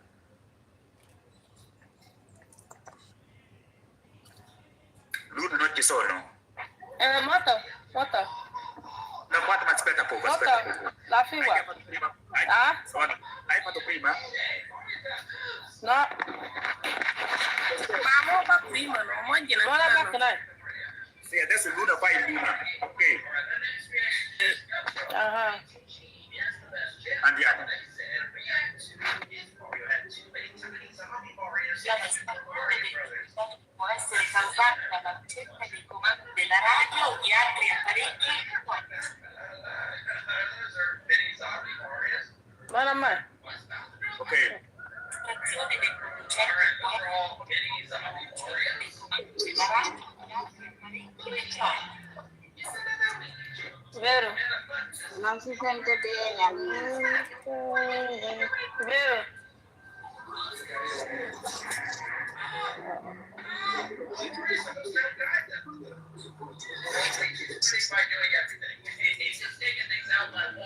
Allora, scusami, questo fratello No, è lei che fa casino, capito? Sì. Perché se lui chiude il microfono si sentirà bene, capito? Perché è lei che prevede il rumore, capito? Allora, Luna, io chiudo il microfono perché dove tutti sono, quindi deve stare altra parte per fare la scheda, ok? Così capiamo meglio. Anche lì, capito? Fatima, aspetta, Fatima. Fai tutto tu, aspetta. Luna, tu aspetta, quando devo fare, perché dopo il rumore.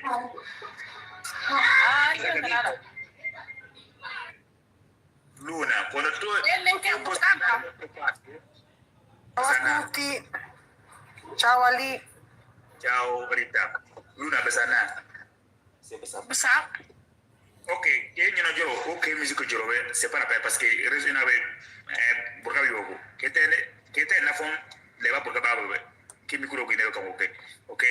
Adesso Non gaggio no giro no. ok, andiamo. La situazione dei conducenti può essere causata dalla ricerca dei comandi della radio e di altri apparecchi elettronici. Vero. La distanza di sicurezza può essere maggiore dello spazio composto in tempo di reazione. Vero. La distanza di sicurezza può essere maggiore dello spazio concorso nel Può essere maggiore. segnale raffigurato si trova le corsie di accelerazione per l'immissione in autostrada. Passo. Attenzione. Le corsie di accelerazione per l'immissione in autostrada. Ok, sento bene? Il segnale raffigurato si trova sulle corsie di accelerazione per l'immissione in autostrada. Corsia bisogna controllare che il corsia da impegnare sia libera davanti per un tratto sufficiente. Vero. Fratello Dugure, fai domanda. Fratello Dugure. In caso di incidente stradale, la prima cosa che deve fare il soccorritore Hai saltato una domanda, Lila, numero 4. Numero 4, no? Grazie, sì. Perché testa fuori. Questo fratello non ho capito quello adesso. Ok.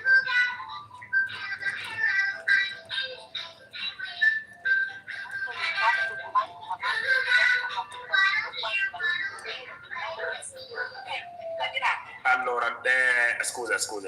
Luna, aspetta, Luna, per favore, Luna, con calma, Luna.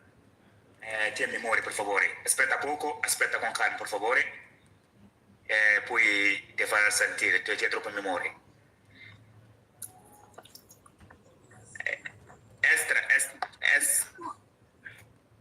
Sì? Per favore, quando c'è memoria non riesco a capire, quindi vuol dire che stiamo scrivendo qua, no, va bene. Dallo per favore, ok? Tranquilli, figa. Mi muovo, te tocca mi va, ma non è. Après che pur mi va babu che te ma no. E come va tabe l'angora, perché poco corona va se pas leva, ok? Venia vai. Perché ognuno giro so se come ça, dove ognuno encourage con musique che puri. Est-ce que era ma poi qua. Che fegni da che ok demo. Esme, andiamo. Sì. L'uso del casco durante la marcia diventa facoltativo quando la temperatura dell'aria è superiore ai 30 gradi. Passo. È falso, facoltativa, quindi falso, ok? Facoltativo è falso, ok? In caso di incidente stradale, la prima cosa che deve fare il soccorritore è identificare l'infortunato, chiedendo il nome e cognome. Adesso io la strada io ho fatto l'accidente, tu mi hai chiesto Ali come si chiama? Ali? Oh, non va bene, aiutalo. Ok, andiamo avanti, falso. Il segnale raffigurato è posto in corrispondenza dell'inizio di un percorso ciclabile a percorso pedonale. Accanto, vero? Nella strada rappresentata le carreggiate laterali sono, di norma, a senso unico. Nella strada rappresentata le carreggiate laterali sono, di norma, a senso unico. No, sì, vero. Sono Sì, di no, norma. mi stavo confondendo con il sorpasso, sì, è giusto, è vero. Sono di norma, Sì, a senso di unico. norma. Sì. Prima di aprire lo sportello di un veicolo dal lato rivolto verso il marciapiede bisogna assicurarsi che non sopraggiungano pedoni. Vero? Verissimo, quando tu vuoi aprire la porta è verso di destra, quindi devi controllare anche a sinistra. Quando tu vuoi aprire la porta devi controllare bene a sinistro, quando no, c'è pedone che viene.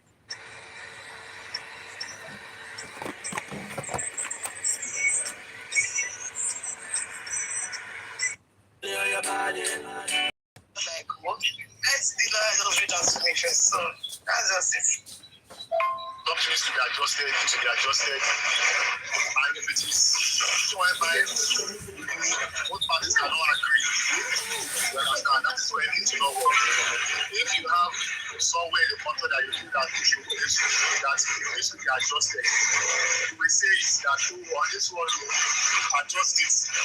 What do you think about this? We will still have to, one of us will still have to agree on it, but in the future whereby we cannot agree on that thing that you want to be adjusted, we can now say, okay, fine, it cannot work.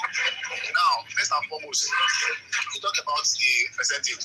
Now, I propose 40. Now, if you are having issue with it, and if you feel that 40 is too much or anything, you will say, what about this, what about that? You understand? It is proposed. You cannot say, okay, this is how much I'm going to put, because every percentage that the manager ends depends on the artist. It depends on the kind of artist. And you remember when we started, I told you, I said, it is not just even for now, but even for the future. It is not just for now, just for the future. So a lot of things that you also need to still think about. So it depends on the artist. Now, if you now think that 40 is too much, then you say, I can't afford 40. This is the amount I can afford. And if the amount you can afford, it does not go down well with me, I will tell you. And if you cannot agree on that thing, about that, we know that, okay, fine, this contract, this agreement cannot work. Now, secondly, you said I see number one, you are like an employer. I am working for you. So you understand. And if I'm working for you, you don't expect me to cover the expenses. For instance, if I go somewhere I will do something, I might just supposed to use my money to do it.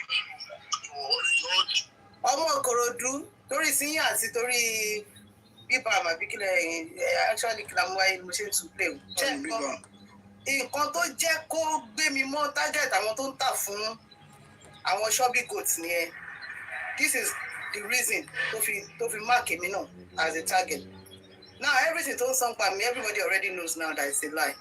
Because I've already posted his evidence. Ibi tó ti ń wá evidence yẹn, I already posted it.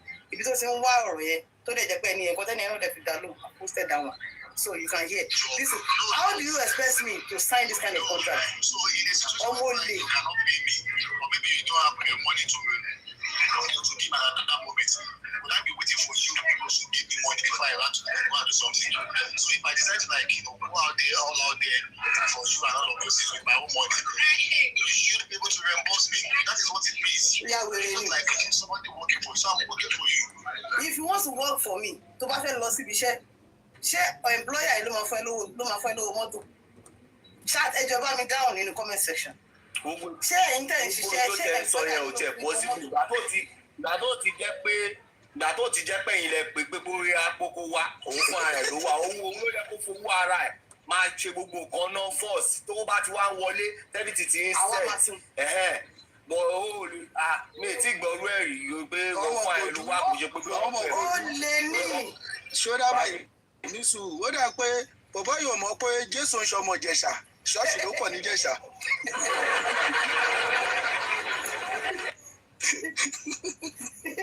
Ìkọ̀wé yẹ kó gbé mi mọ́ tágẹ́ẹ̀tì nìyẹn. Kò mọ pé ṣọ́dá mẹ́rin kò bu gàrí sápò. Mi ì rọ mi sápò náà. Ilẹ̀kùn dẹ̀ mú mi lọ́wọ́. Ó rí pé bàbá rí pé 37 tàbí 30 kìíní ló ń lọ́nu jẹ́ fún ẹ̀ òun fẹ́ lo 40-60. 60-40 ló fẹ́ lò fún wọn. Ẹ̀yin bí bóyá náà máa jẹ pàwọ́ ní jẹ́ fún ẹ̀. Mi sì play tọ́nà. It's more like you are employing me. That's what it means. So in a situation whereby you see that my service is no longer needed and everything, you have a right to terminate it. So I can't even employ you. How can I use my own money to do something for you? And at the end of the day, you will not pay me back. It's not that way. As a matter of fact, wọ́n ló bọ́dì. Dúsà ni òun ni ó ní studio òun ni producer gbogbo nǹkan. Kò ní nǹkan kan, a ní in fact gbogbo nǹkan tí tábà tẹ ẹni sọ̀tà wáyé ṣe, èmi náà ni mo tún gbọ́dọ̀ take responsibility. Bóyá fẹ́ lọ show nsìn, gbogbo àwọn boy men on stage ni, èmi náà ni máa sanwó wọn. Instrumentalist everybody, èmi náà ni máa settle ẹ̀, máa tún fóun náà lówó. So kí n tó wá yọ ẹmọ kan ṣẹlẹ̀, ṣé níbi tí mo ti. Okay, ṣé òun ló máa gbaṣẹ́ wá ni? Ó lóun máa lọ máa gbaṣẹ́ wá. Bọ̀ tóun bá fẹ́ lọ gbaṣẹ́ wá yẹn, owó tóun bá ná níbi tó ti lọ gbaṣẹ́ wá máa fún un. lẹ́yìn 60-40 no yẹn. ìdẹ̀yìn yẹn táwọn pa 100,000 gross profit ó mì pé mo pa 100,000 wọlé nsìn kí n tó yọ owó gbogbo logistics mi bóyá mo ṣe lọ rent mic ni o bóyá mo rent speaker ni o kí n tó yọ everything máa kọ́kọ́ yọ 40,000 lé ọmọ olè lọ́wọ́. 60 tó kù lẹ tún jọ máa bẹ́. nínú 60 tó kù yẹn ni mo yẹ sí máa san gbogbo owó ìkọsí mọ́. eléyìí ò gbádùn jàre eléyìí ò gbádùn kò tí mo dà sí. bóyá ó bá ṣọdá máa ti ṣe rè ní. ó máa kọ́ bẹ̀rẹ̀ látòrí àwọn àbókí tó máa ń ṣe bá bí àlà yẹn àwọn àbókí bá bí àlà yẹn àwọn kọ́ bẹ̀rẹ̀ látòrí wọn tó bá fẹ́ kọ́ṣẹ́. jẹ́fà mi ọlọ́run máa jẹ ọ̀pá wọn kẹ̀ríkẹ̀rí la máa ń rí lẹ́sọ̀ọ̀sẹ̀. eré gbádùn jọ láìkọ̀wé pé ẹ̀ wọ́n fún ara ẹ lówó àkọ́yé pé bóyá ọkọ̀wé pé ẹ̀ pé bóyá wọ́n ní nìkan wọ́n ló fún ara ẹ wá. ọ̀rọ̀ kojú àjẹjẹ́ pé òun ló ní stúdíò èmi ò pọ̀ bóyá òun ló ní stúdíò òun ni máníjà òun ló máa gbé òkú kí ló ṣe wọ́n pé àwọn olóòrùn. ó ṣe légbè ó ṣe onílù ó dẹ̀fẹ́ máa ló máa ń ṣàwọn pípò yìí náà. ó ṣe légbè ó ṣe ọ́dúnìsì ó ṣe kọ́kọ́ ordinary. má sọ bẹ́ẹ̀ ó dẹ̀ lè ní kọ́sọ́mà o ó lè ní àwọn kọ́sọ́mà tó máa fún ẹ iṣẹ́ o. ta ló máa fi ṣiṣẹ́ yẹn ta ló máa fi ṣiṣẹ́ tó bá ní kọ́sọ́mà. ìgbà tóun ti wáṣẹ́ wá kí wọ́n ṣiṣẹ́ ni káyọ̀ dẹ̀ fọ́ owó. kémi ṣiṣẹ́ kó ń gbowó ẹgbàá mi kémi ṣiṣẹ́ kó ń gbowó àbí bẹ́ẹ̀ kọ́. nǹkan tóun fẹ́ nìyẹn ọlọ́dẹ bẹ́ẹ̀ ṣe òògùn gàrí sápò ọlọ́run ló sọ jí. kémi ṣiṣẹ́ kó ń gbowó sápò kó ń gbowó lọ́sẹ̀. bàmí kódà gan kó ní kọ́sọ́mà tó máa ṣiṣẹ́ kó ní kọ́sọ́mà tó máa sanwó gan but no be first thing ló ṣe yẹn first thing kọ́ lórí ẹ̀ obìnrin ló máa ló fẹ́ bá ṣiṣẹ́ ìjọ máa ń fún mi mọ́ra ní kó tó di pé bóyá pé kínní obìnrin ló fẹ́ bá ṣiṣẹ́ náà. tó bá fà mí mọ́ra gan tó wá padà wá yọ 40% yìí á máa dá ọgbà ẹ̀rú ni. iṣẹ́ tó ṣe yìí ó yẹ kó ti wà ní Canada báyìí iṣẹ́ tó ṣe yìí lòjó lọ ó ti náà tó fẹ́ lọ kọ́ fún àbí Amsterdam ó ti náà tó fẹ́ gbé ẹ tábù ó máa kó náà tó ń tábù yẹn lọ́wọ́ gan àwọn tó wà UK Canada ó máa fún ẹ gbogbo iṣẹ́ yẹn náà ṣẹṣẹ Nàìjíríà ló fẹ́ máa ṣe. nǹkan tó ti yé mi ò lórí fídíò tèmi rí gangan ṣé sẹ́yìn ni bàbá Mohbad lọ́ọ̀jì sóòtẹ́ ni àbí báwo. èmi ò lọ́ọ̀jì bàbá Mohbad lọ́ọ̀jì mi sóòtẹ́ mi lọ́ọ̀jì bàbá Mohbad sóòtẹ́ mi bọ́ fún ti gbọ́ yẹn. sẹ́yìn ni bàbá Mohbad sẹ́yìn lẹ gba rúùfù bàbá Mohbad ni. kò tí yé mi gangan. ibi tẹ́mi lọ gangan ni ọmọ kò ní ṣe ẹ̀ lọ yẹn ibi tẹ́mi náà fẹ́ lọ gangan yẹn pẹ́. nǹkan tó ṣe. àbí sọdámáìtì náà mú dá nígbà tó ń lọ ni ó sẹ́tù ẹ̀ dáadáa nígbà tó ṣe tán ni. bóyá ara iṣẹ́ tó fẹ́ máa gbà fún mi náà nìyẹn á pọ̀ gba 40% owó tí bàbá bá fún mi.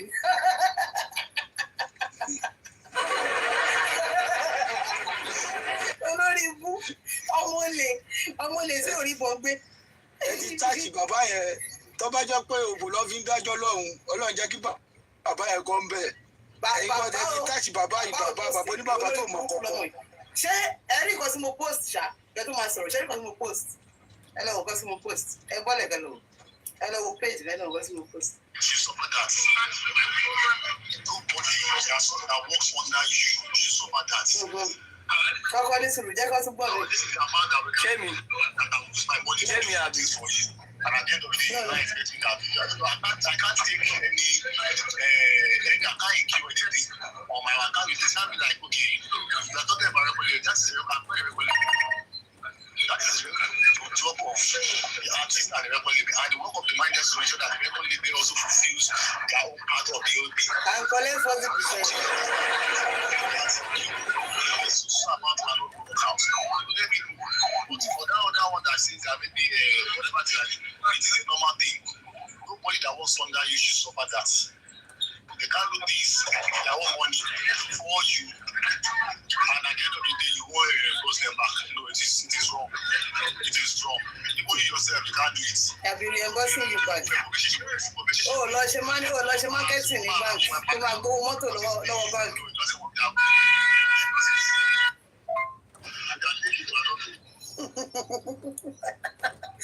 Manager K Crown. Ó ní ọmọ ó sọ arresting.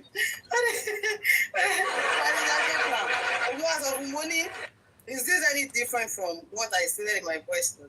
But so what are you deciding? Only 5% of gross. 5% of gross profit or 10% of net. Net means after tí mo ti san gbogbo owó tá incur, gbogbo owó ìnáwó wa, bóyá repo sí mọ́tò ni o, bóyá gba Uber ni o, bóyá rent mọ́tò ni o, bóyá wọ mọ́tò ni o.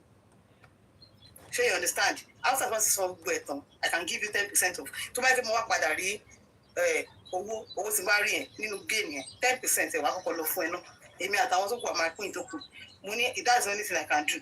Wọ́n á nínú nígbà òun lè gba 10% of gross. Kí n tó yọ anything, kí n kọ́kọ́ yọ 10% fún òun náà. Wọ́n á ní if I agree to this, it's because I believe you can help push my career forward by getting shows and endorsement. Gẹ́gẹ́ bí Kílámúwáyé ṣe sọ, bíbá ẹgbọ́n kan tẹ sọ pé ó yẹ kí n ti wà ní ìlú ńlá báyìí sí ìdájọ́ mo gbàṣẹ́ yẹn. Wọ́n á máa gbọ́ náà. Mo ní ti bá agree sí 10% of net. Money is even because I believe you can get shows for me. But money then I can only agree to 1 year.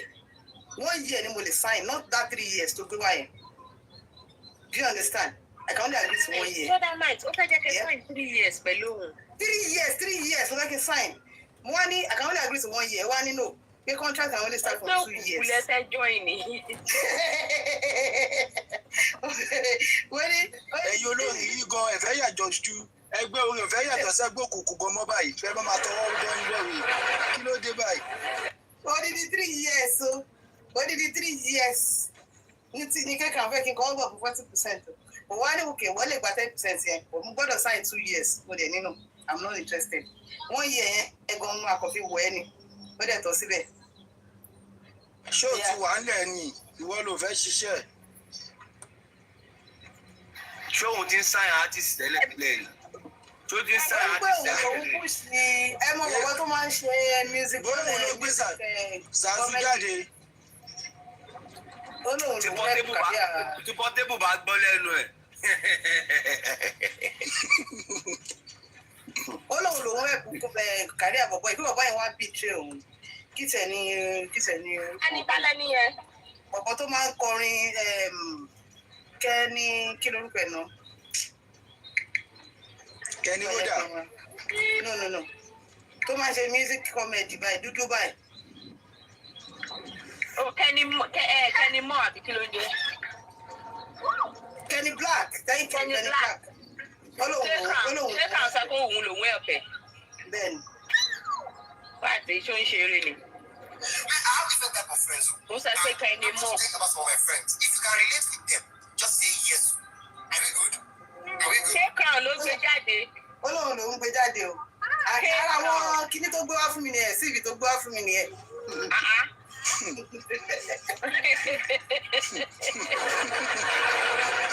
Ọ̀lẹ̀lẹ̀ ńlá. Ẹ̀jẹ̀ ló dẹ̀ lówó yọ. Òun ló fẹ́ lè jáde ló dẹ̀ lówó yọ. Ló fẹ́ máa tún máa gbowó. Ọ̀lẹ̀lẹ̀. Ẹlẹ́rìí ò sí Nàìjíríà o. Ẹlẹ́rìí wà ní Kàtàndíárìà. Ọlọ́run máa jẹ ọ̀pọ̀ àyè oríṣiríṣi ni. Bẹ́ẹ̀ni àlòkù dédé fún ẹ̀. Ẹ̀yin dẹ̀ tí mo ní. Ó ní ìgbà sí òpó yẹn. Ibi tí máa ń ráyìn káàkiri, onírúurú máa ń dùn bá ti lọ́wọ́ báyìí. Ẹ ṣáà máa pa wá lẹ́rìn. Ẹjọ́ Nàìjíríà ni ẹjọ́ Nàìjíríà ìwọ̀ ló wà tó máa fóyà rẹ̀ tí máa jẹun. Ẹ máa gbọ́ ìwọ tó wọ́n yẹn padà blow wọ́n yẹn padà dojú òun ó ṣe bẹ́ẹ̀ ni pé òun ò mọ òun rí mọ́. Bóyá kàn tẹ̀lé lọ́ṣọ̀ dáadáa.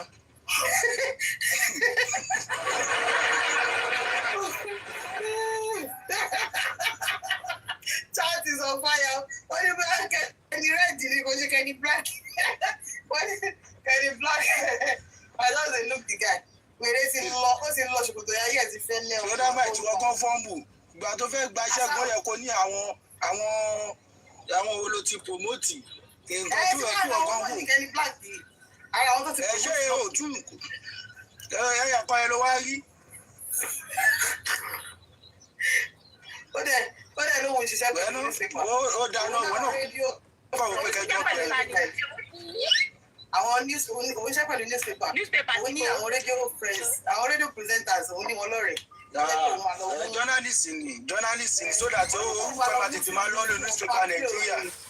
wọ́n máa play orin mi lọ́fẹ̀ẹ́ wọ́n máa play ẹ̀gbọ́n. ọ̀fẹ́ kẹ̀ ní Nàìjíríà lọ́dún máa bẹ̀rẹ̀ tẹ̀ tó bá mú ẹgbẹ́ Lagos gan wá sanwó.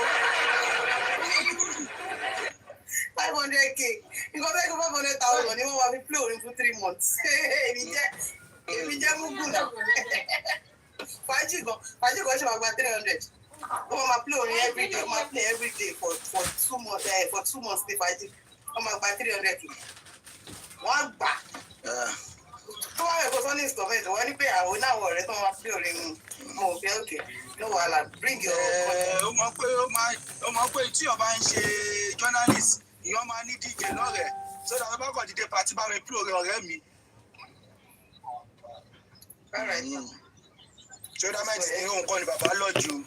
Èmi kọ́ o, nǹkan tí mo ṣe fún wọn tó fi fẹ́ tọ́lé ní àwọn fẹ́ gbàgbọ́ ìgbàgbọ́ jẹ́. Actual ṣe mọ̀ pé ó lọ mẹ́sẹ̀jì ẹnìyẹn wípé kò ní information anything gan, ó lọ mẹ́sẹ̀jì ẹnìyẹn gan ni nípa kíní ẹ̀ lẹ́nu. Ó lọ mẹ́sẹ̀jì pé èmi tajọ meet ẹ̀ níjọ́ tèmi àti ìjọba meet gangan tó wọ́n tó máa ṣe interview fún. Èmi àti ẹni tajọ ṣe interview fún ló lọ mẹ́sẹ̀jì. Ìyẹn wò pé mo ní irú ọ̀rọ̀ wo lélẹ̀ irú ọ̀rọ̀ wèrè wo lélẹ̀ yìí which kind rubbish talk do you want. Ẹ̀sìn bẹ́ẹ̀ mẹ́tẹ̀ẹ̀ta jọ wà ní. Àjọjókòó ni àjọ wà ní. Ok wọ́n wá lọ ń ba lẹ́yìn ìgbà tó wí pé tírélà ti gbà ní wà tó ń báyìí ó wá lọ ń pa abẹ́ṣáàtì yẹn. Àárọ̀ ìlú lọ ṣáàtì ó need information pé bóyá ìyẹn máa sọ pé bóyá èmi àti òun sì lọ sọ́dọ̀ bàbá Mohbad rí ẹ ló wò rí èmi àti bàbá Mohbad rí o òun ò mọ anything pa ẹ̀yẹ o àdúgbò. Kí ló lè tó bẹ̀ yẹn tó ń wá ìdí ẹ̀.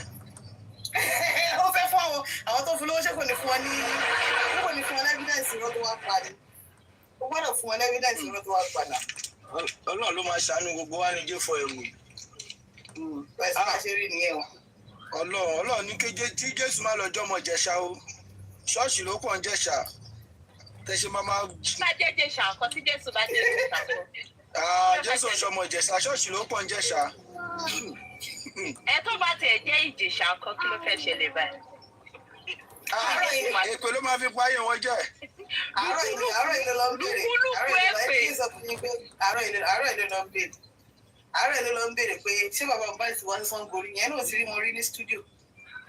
Tó wá ní ta ló wá bá ní Sango ṣe bí ṣọlá máìtì nìyẹn ní no I don't think so I've never seen her with. That's why mo ṣe máa ń wo ojú fọ ẹ̀mù yìí pé ìwọ tó bá ní ẹni yìí ọmọ ìyá ẹ̀ òòdó ọmọ ìyá ẹ̀ mọ̀. Ilẹ̀ lọmọ ìyá ẹ̀ ilẹ̀ tó máa padà jẹ́ lọmọ ìyá ẹ̀ kò sọmọ ìyá nínú bíbá yìí. Ẹni tó bá gbọ́kànlé ó lè padà dà ẹ́. Nǹkan tó ń ṣẹlẹ̀ ẹnu jẹ́fẹ̀ àwọn tó tọ̀sí àwọn ẹni tó lérò nǹkan ló wá ń padà máa ṣàbùrú fẹ́ tó máa wò pé wà tí ẹ sún mọ́ra yín nípa àjẹkájọ ọ̀ra lọ́wọ́ bóyá a lè tibẹ̀ dìjẹ́ kó bá dípẹ́ kankan ṣẹlẹ̀ kẹ́ máa ṣe máa fẹ́ máa ṣe kà fún wa kí lẹ máa ń fẹ́ gbà nù. Ẹni sùúrù bíbọn mo fẹ́ béèrè question kan lọ́wọ́ yín according to bí mo ṣe play voice note chat yẹn and everything like that do you think he's someone that I can tell my personal life? Ọmọọṣẹ́ mi calm down wait mo fẹ́ gbaṣẹ́ lọ́wọ́ mi o mú sí ibi wá mo ń interview ẹ̀ màá máa sọ personal life mi fún ẹ̀ ṣé possible think about it now is it possible? The second time tèmi àti Marira mo organize a show o wá sí show mi o go live o cover show tèmi organize o dẹ̀ go live kẹ́kọ̀ọ́ tó bá mọ reason sí mi tẹ̀ àti 5% o àti 10% o àti 20% o káyọ̀dé reason sí mi ò tó o ṣe lè ní ẹ̀bí sí máa wà ní sàkání mi òun ni pé that day tó ṣe go live yẹn o ti cast rẹ̀ mo sì mọ̀ pé o lè ní ẹ́. ok wo tí fún permission. Pẹ̀lú platform yìí. Pẹ̀lú platform títí ẹ̀. Ìwọ dẹ̀ tí fún permission kò dẹ̀ gba permission. Kò béèrè náà ó kàn go live straight ni. Ó lè wọ́n pẹ́ ti jọ wà náà. Ó wá announce pé òun ni manager yín. Ǹjẹ́ ẹ̀ ló wá announce pé òun ni manager ṣọlá máìtò. Gbogbo ayé kò tí send contract o. Kò tí send contract o gbogbo ayé o. Wọ́n á sọ fún mo ní kó send contract because I don't like how he wants to be calling himself pé mo Google orúkọ mi mo lórúkọ ẹ̀ tó jáde ńbẹ̀ pé ó gbé mi lọ sí Facebook ẹ̀ tó lọ update lórí Facebook without a formal agreement between us. I don't like it. Go sign the contract so that we can go ahead with it. Kálí mo everything lè wà formal. Manager òjijì nìyẹn. Ní mo rí gbogbo ẹgẹrẹ mi sì tó kẹ́tùbẹ́kẹ́ sí mi lọ́wọ́ kó di 3 years. Èwo 3 years. Number one náà ṣe rí Káyọ̀dé tèmi wò yẹn kò sẹ́ni tí ò lè betray. Even kí n gbà síṣẹ́ gan-an. Even kí n máa ṣe gbogbo iṣẹ́ kó tóun ló máa jẹ gbogbo ẹ̀ kó kàn máa yọkùn sí mi lọ́rùn. Ó sì máa padà betray náà ni. Ó máa padà wá ọ̀nà kan tàbí kejì tó máa fi padà da gbogbo báàdì ìlú ni. Irú èèyàn tóun jẹ́ ni kò lálùbáríkà kò sálùbáríkà kankan lára ẹ̀ kò láǹkúrí. Ṣé you understand? So one thing èmi máa ń pick àwọn ọ̀rẹ́ mi ni. I pick my friends. My friends don't pick me. I pick my friends by myself. 20 people can be talking to me. Kó jẹ́ pé èèyàn méjì péré ni màmá bá sọ̀rọ̀. I pick my friends. I don't allow people to pick me. No. If you pick me, kò ní work because mo máa watch ẹ ni. That's me for you. And me, I be very, very spiritual person, highly spiritual person. But the man, mo fear me, ma fi ń darí nǹkan. And so mama go. Ọmọ tó lọ ń báyìí, he's a married man. Only family. And tó lọ ń báyìí, this guy, I think it's me now. From the beginning. But boy, what's a puppy tray? Isaac Fayoshe. Tell me what happened.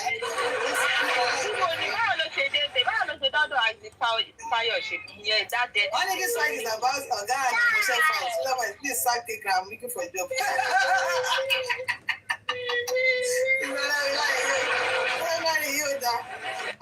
He go be anybody need how they might betray. He will betray anybody. As long as he's hungry, and he will always be hungry. That's one thing about him. He will always be hungry. That hunger is there for him constant. So like Jerome Thompson saying, if this one might find the next 1 hour. Because if you see ṣubú ẹ̀ wá ni, so kò sí nǹkan tí ò lè sọ, kò sí wọ́n tí ò lè pa, kò sí mọ̀nàfíkì tí ò lè ṣe. Ṣé ti ń gbọ́ bẹ́ẹ̀? Wọ́n ní ibi photographer. Ṣé mo ti gbọ́ yẹn kí tó máa sọ fún yín? Kò sí owó ò ní ever dúró pé kí n fún yàn. Ẹjọ́ mo wà interested nínú ti Isaac Fayoshe yẹn. Báwo ló ṣe ti fi ẹ̀? Ṣé ìyẹn?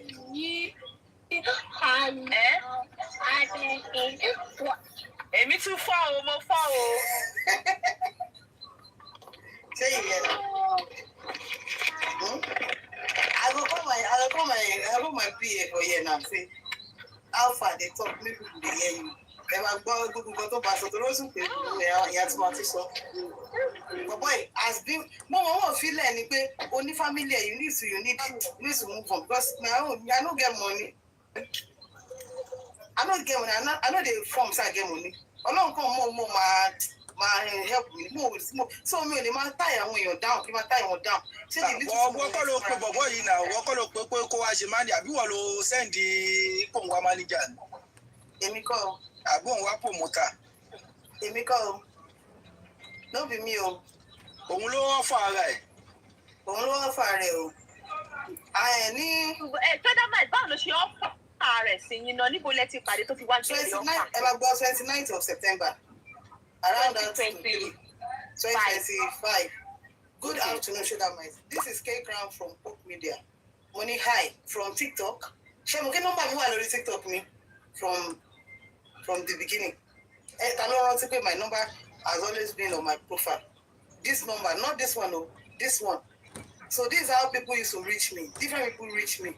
Sometimes maybe for gigs, sometimes for collaboration. Àwọn olórí mi ò gbọ́dọ̀ fi nọ́mbẹ̀ sódà tó bá fẹ́ ní ṣé you understand? My Wọ́n sọ pé kì í ṣe pé ó ń bá Fayoshe ṣiṣẹ́. Company Fayoshe ló ń bá ṣiṣẹ́. Ìyẹn kò mọ̀. Okay. So, money from TikTok, only yes on TikTok. How is work going? Good afternoon, sir. I'm very tired for now. I want to use this medium to invite you on a one-on-one interview. The one interview in by. Can you remember that interview? The interview will center on justice of Mohbad, where we will discuss critical issues as regarding seeking for justice. I will provide you with a topic for discussion and also questions to be asked, if you are okay with it. So then one reply, I'm tired, it's most sorry, when I understand, a lot can be tiring. When are you having this discussion? That's how we started talking. When my TikTok platform, you come as a guest, you open your camera, in the panel, I usually have this interview once in a while in order to maintain the truth. Mo ti jáde ṣe bí báyìí everybody fi ń drag mi iṣẹ́ ẹ̀rọ sí mi. Ìgbà yẹn lọ́ fi mọ Sodomite ńgbà tó ń wà pẹ̀lú bàbá Sodomite. Ìgbà yẹn lọ́ fi mọ̀ mí. Ìgbà yẹn náà ni narrative yẹn ti ń fly around nígbà yẹn pé bàbá ń fẹ́, bàbá ń do, bàbá ń ṣe, bàbá ń mọ̀. Ṣé you understand? Ìgbà yẹn náà ni. Can you remember this interview? All right, so are you saying that Baba Mohbad and Obi and the public are playing in this case? I still want to know that. Ó ti interview yín rí, ó ti interview yín rí ni.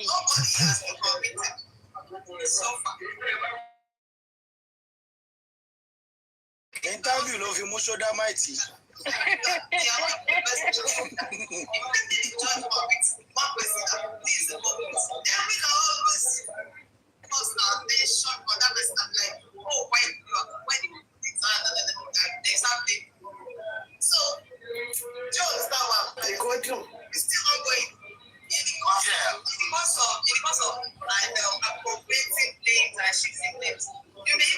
Okay, Sodomite interview ló wá padà di manager báyìí.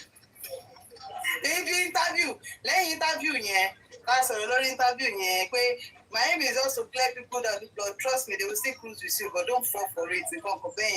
I'm like, okay, only just be strong. Don't let anybody intimidate you. What I send the king, this is what I do in case you need my services. Wọ́n ní mọ́tò ni. Mo able to smart down money all the best. Ṣé true Papariano ní K-Cram fi wọlé sí lára ní Facebook jẹ́ manager? Àjọ máa wà lórí platform supervise kan nígbà yẹn. Papariano ni mo sọ Papariano. Àjọ máa wà lórí platform Papariano náà. So ìyẹn ni mo ṣe show yìí. Tẹ bá rántí God of Mercy. Ẹ̀rọ ti show tí mo sọ. Ibẹ̀ ló ti lọ go live tí mo sì wò pé eléyìí na. This show, God of Mercy, show it. Ẹsẹ̀ ni tó kàn tó ní bùsùn, ṣé tèmi ọlọ́gbọ́n mi fẹ́ gbé tèmi lẹ̀? Inú àgọ̀ ni.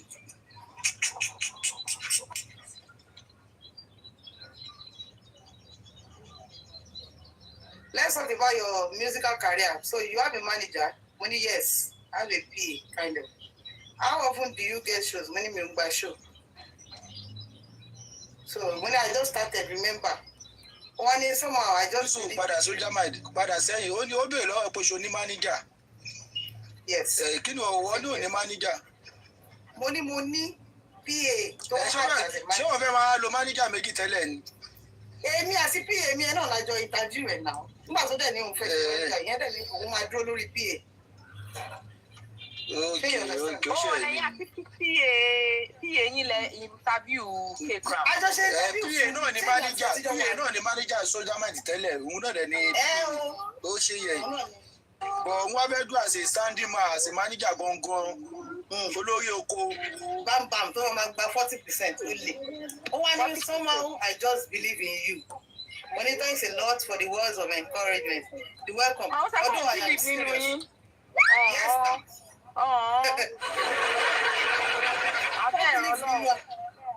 Believe me, no niche. Only money. Thanks a lot for the words of encouragement. Only you're welcome. Although I am serious, you have good prospect to succeed, but you need someone to invest in you. Pro. I need someone to invest in me, man. What are we saying here? Òun náà dẹ̀ ní, òun ló fẹ́ invest in rẹ̀. Kí ló fẹ́ fi ṣé gàrí ló fẹ́ invest fún yín ni ṣé gàrí ni? No, ó máa ní show tó máa gbà fún UK, Canada, America. Ghana gospel singer.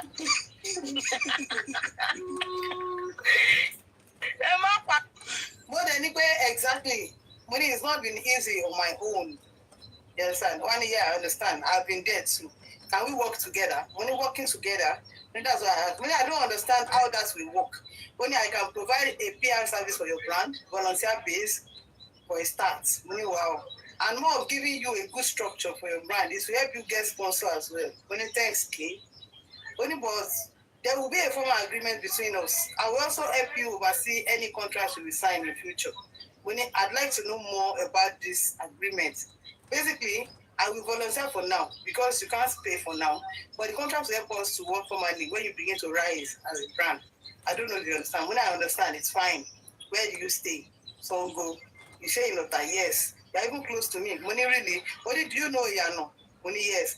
Only I stay around there. We can arrange a meeting where we can talk. I have a radio station that can play your songs. Let's meet physically. Money share for the interview. Don't say I share for. Only no formal discussion. We can talk formal discussion. We can talk extensively. I guess I can arrange for a radio interview. At manager picture yes. Manager do. Oh no, could you do that? No, fed there, old life. Sure, you understand. So you can't ask me all these things. Where do you have Riaza, Kiniko, blah blah blah. Money, I want my boy, my wants to shop me. So nígbà yẹn ẹ̀yin nùrò nígbà yẹn gbàtí gbogbo yín jọ yá picture ẹ rò pé ya ó máa jẹ manager ń gbà yàn bí abiyẹsí. It depends on the contract tó bá mú wa òun kọ́ ni first person tó máa kọ́kọ́ wá bá mi fún tó máa approach mi fún nǹkan bẹ́ẹ̀. That's what I'm trying to say. Kò ń ṣe first time nìyẹn òun kọ́ ni contract ti tiẹ̀ kọ́ ni first contract tí máa gbà. May I be a management team or record label? City number 4 in my music career so far. But because I can my lawyer has to interpret whatever you're writing in that contract. I also have to be comfortable with it before I can sign. That's it. It's not the first person. This is my job, yeah? It's a big deal for me. You understand? Can we meet tomorrow? You understand? I said, okay, fine. It's not judging about side. Kiniko, you leave. Only song go. Come around. We can discuss better. The contract agreement. But the only yes. Okay. I will come to your side. Send me the address. We will send the address. Let's meet at Songo. Songo is fine. So where is Songo? Sure you want host me. Of course, I did place where I feel host you. Oh yeah, I don't know about tomorrow. Oh yeah, income. I bought food, I bought drinks with my own PA too. Like the only video, conference video, this is my shoot. Thank you, Lord. Yeah. I won't crew with them one in the video. Our guys, our girls in. One just in the people fairly massive. This is how it works. This is my job. You know, we shape now. You understand? So,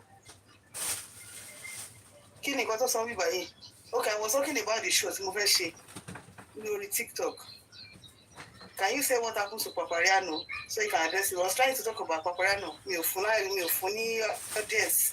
Only I stepped up. I don't know anything about that. Eventually, we met. We sat down. We should go. We go the place. I know some the place, but she far from under bridge. Money not at all. Yeah, he came. Bella see a picture. This picture, Bella see a picture. With my PA as well.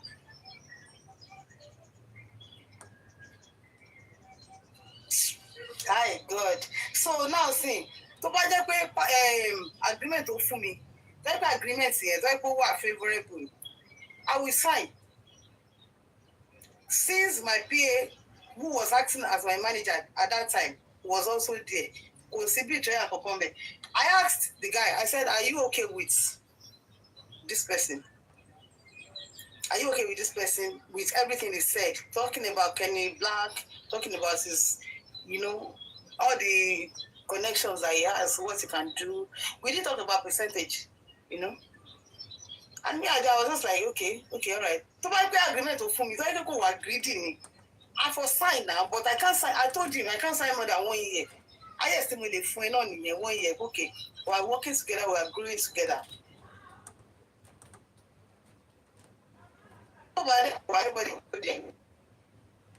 This was so. I now had a show. This is my second time I meet any. Wale, no studio, everything, fully. Fún pé irú manager olórí burúkú wò lélẹ̀ fẹ́ yà tó jẹ́ pé ó fẹ́ jẹ́ manager mi.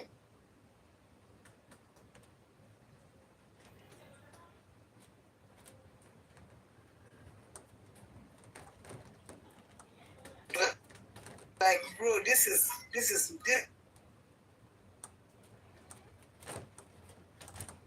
So even when you later agreed to take 10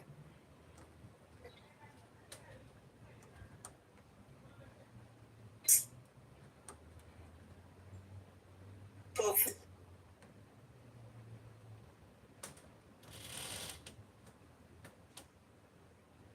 this way.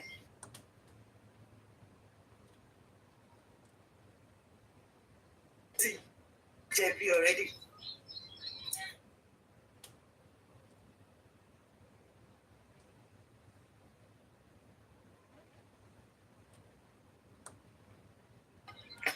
What's the JP?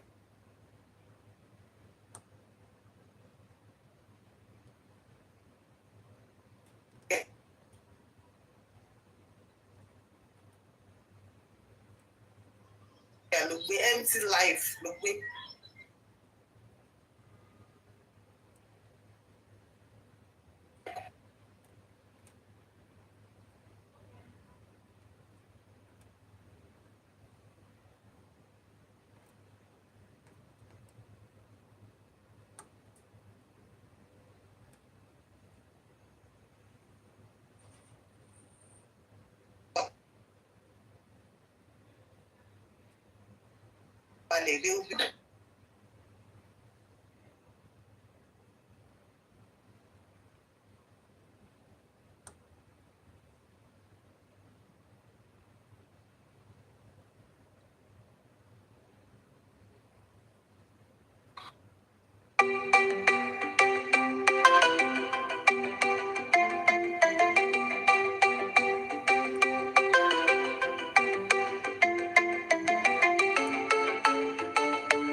So the man to sáré kú náà.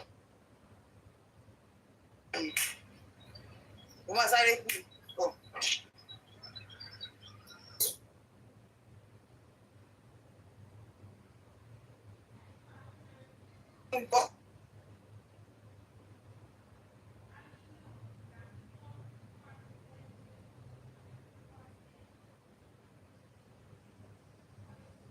What they told him about the public way.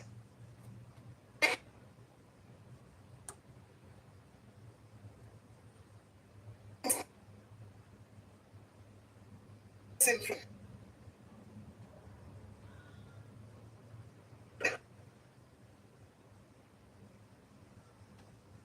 About that, see block me gbogbo.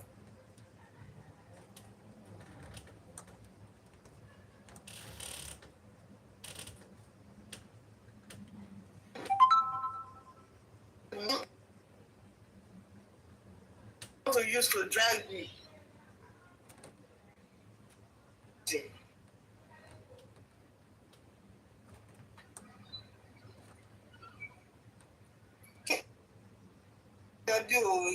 I don't understand.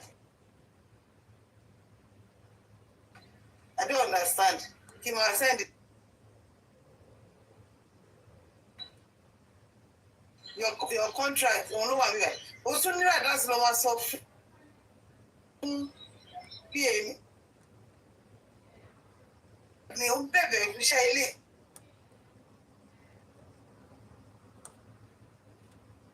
Àwọn tó ní studio mi ò fún ọ, ìwọ ni màá fún.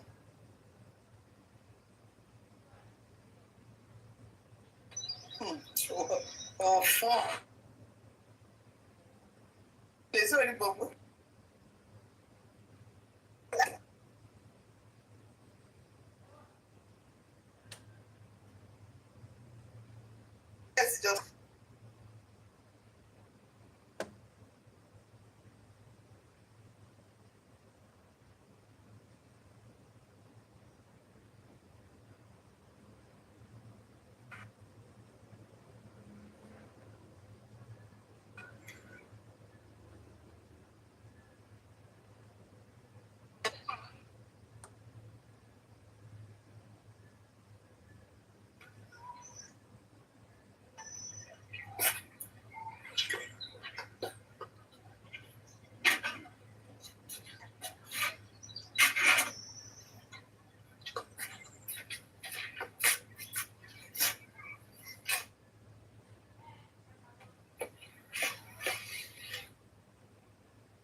ó máa yàtọ̀ báyìí lẹ́. Let's tap. Let's tap on the screen.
Ṣáàsì padà báyìí.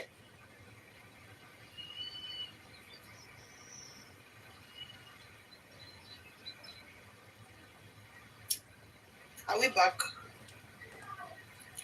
Are we back online? It's still bad. Network is still bad. Don't worry, I will just go and come back.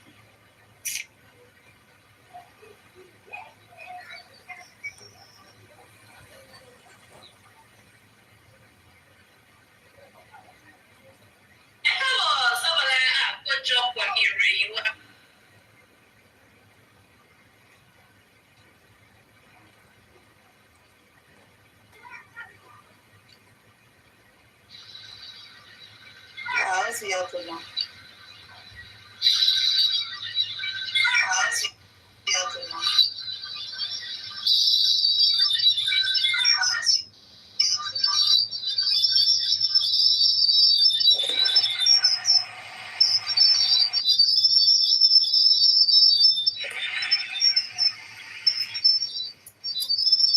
Mr. Damilare, Taisu Gifter, ẹ ṣe tẹ fún wa lóúnjẹ o na network.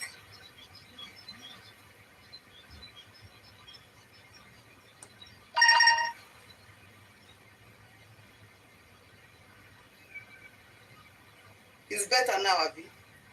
Ẹ ṣe jàre angel. Thank you, Mr. Damilare. God bless you. It's because we are not tapping. Shall we tell TikTok? One like making on my tap. Then again, You know the problem of Nigerians na data. It's very special, another data. Ó dẹ̀ Èkìtì ṣe data yẹn kí tó wá. Ó dẹ̀ Èkìtì gbèsè.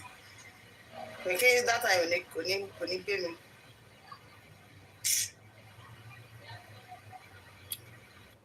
Òun ló dúró.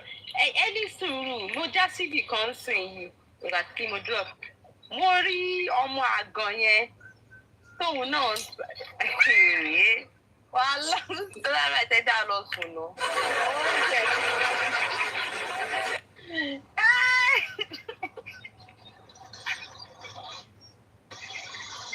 Kí lè expect tẹ́lẹ̀?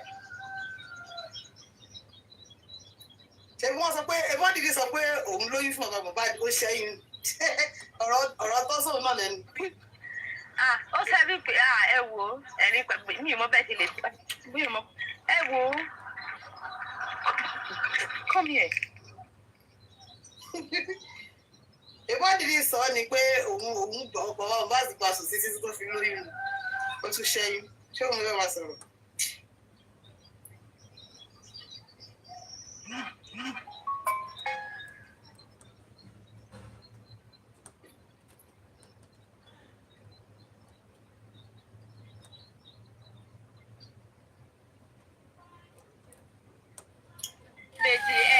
Kíní ló sọ wọ́n sọ kékeré crown ni pé ṣẹ́dá máa ti mọ̀ ní bóyá ó sọ pé manipulate message tẹ upload ni o.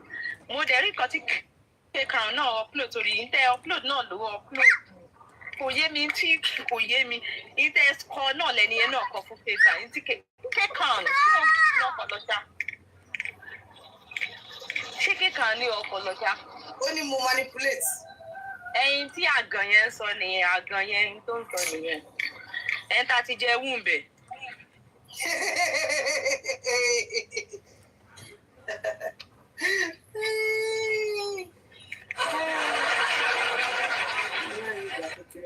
Okay, ebi kékeré náà upload ẹ.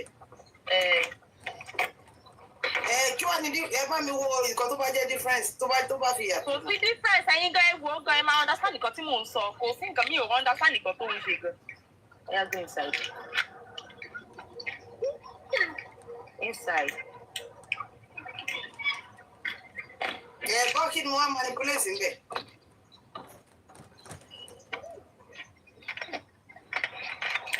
Kí ni mo manipulate ń bẹ̀.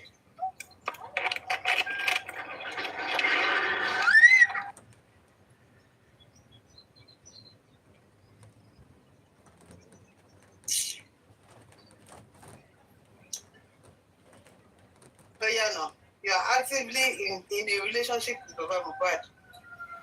Swear with your children that you never lodged Baba Mohbad in a hotel and want you as wife. Say that you never said in 2 occasions you are having a secret affair with a state. I said what I said is lying. Let the causes in the Bible become yours. Of course, it's going to be yours. Of course, all the causes in the Bible will be yours. Definitely. Who says it? No. You have plans for your life. Only. Ìbọn ló yẹ kó lọ máa gbé. Ó yẹ kó lọ máa gbé ìbọn ni. Ó lè. From Shadama's PA. Ó tẹ̀sí dà.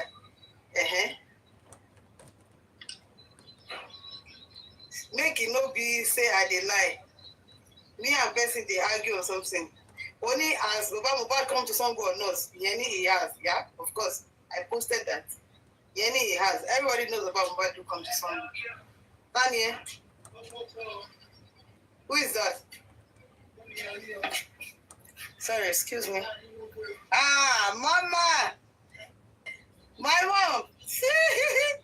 Hey, what's up? Thank you. Hello, you? I tell me something about books of family. Come on, the cash 100. And then we'll shop. Ṣé ọmọ bàbá jẹ́sẹ̀ wá sí Sango ni? Ìgbà tó wá bí léèrè pé ṣé Ṣọ́dámẹ́tì ló wá bá kí ló sọ pé olórí pípọ̀ mi. Mommy is around. She got his buzz. Chai, love you. Kí ni ilé sọ? The first time he came was in the studio. Ṣé mo ẹ̀ṣẹ̀ sọ yẹn ni? Ṣé wọ́n ni mo sọ fún ni? Pé studio, I want to marry him. Ẹlẹ́yìn kúkú lọ́mọ yìí. Ẹni bá ń kọ́ bẹ́ẹ̀. Ẹ ti rí kankan.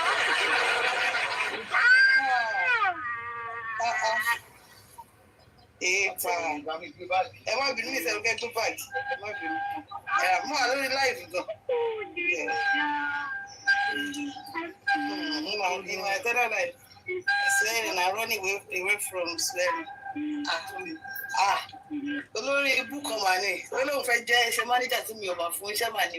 Ló bá bẹ̀rẹ̀ sí parọ́ kiri pé èmi àti ọmọ bá gbé àwọn fẹ́ra wọn. Ló bá rẹ̀ pé òun náà ló ń update yìí. Ó ní Baba God doesn't have money. Gbogbo nǹkan tí mo sọ lórí platform kí lorúkọ ẹ̀ Super Vibes nígbà yẹn. Wọ́n sọ pé ìgbà yẹn náà ló ti form narrative wèrè yẹn sọ́kùn ẹ̀. Ó wà bóun gan ló ṣe ń pẹ́ dùn gbogbo àwọn news nígbà yẹn. Ṣé kìí ṣe bọ̀bọ̀ jólójóló bá yẹn? No, bí èmi gangan nìyẹn. Ṣé mo bí èmi gangan nìyẹn? Eléyìí TikTok ló ti wà. Torí mi ìṣẹ̀wá dá lóhùn náà ló ṣe ń ṣe gbogbo òrì tó ṣe. The first time he came was in the studio. He told me he wants to marry him. But if I want things to go down before I tell him anything, that night he couldn't go back. So I took him to an hotel where we passed the night. Ṣé wà á ti? Ẹ̀yin lẹ́wọ́ fún ní gbogbo information ilé báyìí. Information yìí lẹ́ fún báyìí. Olórí ìwé fún ìwọ̀n yẹn. Olórí ìbú lélẹ̀ ìwà láì. Bá ṣe rí nìyẹn. Wọ́n sì lọ bẹ̀ wù mí. So àwọn yẹn wá ń fún níṣẹ́ pé kó máa drag àwọn èèyàn tó ti bá ṣẹlẹ̀. What about critical things like that? Didn't you say it was your sole idea to Baba Mohbad that made him to say no?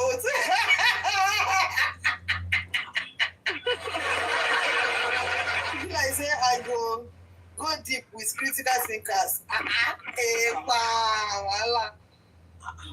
Go deep now.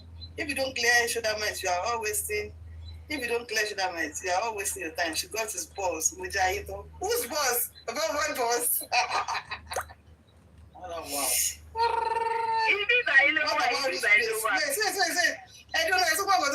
about Rich Grace?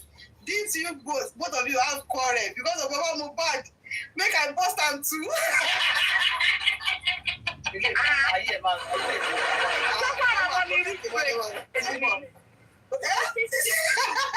Only me as Rich Grace pé èmi as wọ́n jọ jà nítorí visiting time.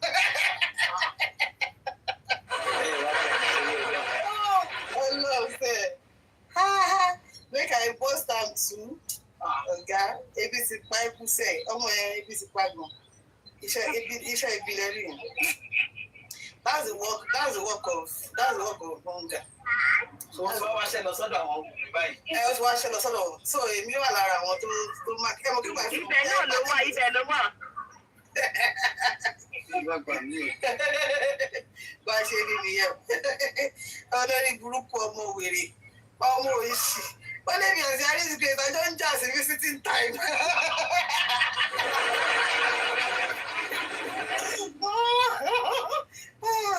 Okay.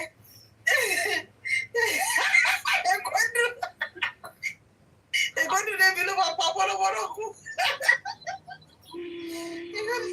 Ẹ̀kọ́dún débi ló máa pa bọ́lọ́bọ́lọ́ kú. Ọlọ́run sẹ́, ẹ̀lẹ́gbà sí àìlájá kò. Àwọn tó ẹ̀ríbi tó end the chat yẹn sí ni. Spicy gist, ṣé ibi tí bọ̀bọ̀ yẹn ti sọ pé yes tó sọ pé ṣọ̀bá ti wá sọ́n gorí sọ̀bọ̀ yẹn ní yes, ṣé mi ò post ẹ̀ ni? Ṣé bí ìfẹ́ náà ni mò ń sọ náà ibi tí mò ń sọ gangan ló ṣe yẹn náà. Continuation ẹ̀dẹ̀ ni pé ṣé ló bí shoulder mice the baba come sí wọn nílò òun ti pàdé wọn rí ní studio wọn. Ṣé bàbá ní studio ti sàn bọ̀ èmi gan? Ṣé mo mọ̀ nípa bàbá ní studio sàn? A ní ìkan tẹ post ló post ṣé ẹ̀gẹ́ ẹ̀sẹ̀ ní tẹ post náà. Ó post ẹ̀yọ kan nú ẹ̀, ó post ibi tí ẹ̀ ti sọ pé yes. Ó post ibi yẹn nìkan. Kò post ibi tó ń sin béèrè pé ṣé mi náà wá sí Sango àbẹ́mi kan tí ẹ̀ wá sọ fún pé owó orírú ẹ̀rí owó orí èmi pẹ̀lú ọgbà gbàdúrà owó ọmọ pa ẹ̀ o. Kò post yẹn. Ṣẹ́rí ẹni tó bá jẹ́ blogger. Ẹ ti bá ṣe èdè iṣẹ́ ti bá ṣe. Ẹ̀rẹ́ tó bá jẹ́ blogger. Ẹ̀rọ ọ̀bọ tó bá jẹ́ blogger. Ẹ ti rí o. Èmi ti post gbogbo full chat wọn. So you posting this one by one yẹn kò jọra wọn rárá. Gbèlè wọ́n ọkùnrin ni à. Ọkùnrin ìwọ̀ òbò ló wà níbi ẹ̀. Wọ́n ti gbogbo níbi ẹ̀ wọ́n ti fògbò sí.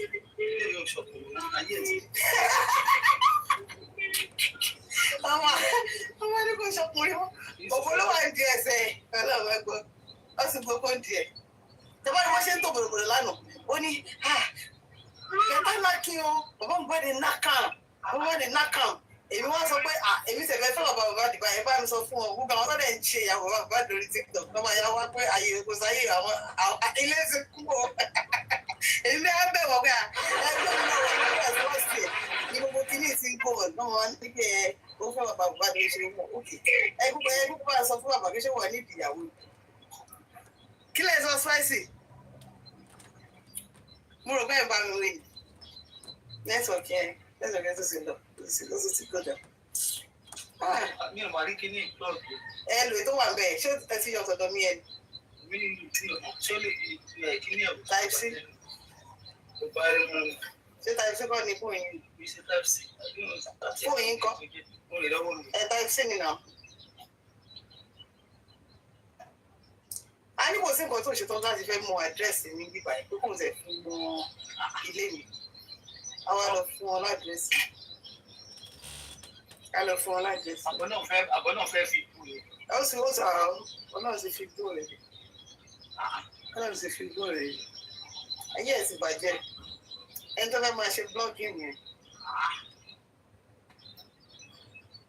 Onírọ́ àtúrọ́ tàbí èlùbọ́ tó máa ṣe blọ́ọ̀gì yẹn.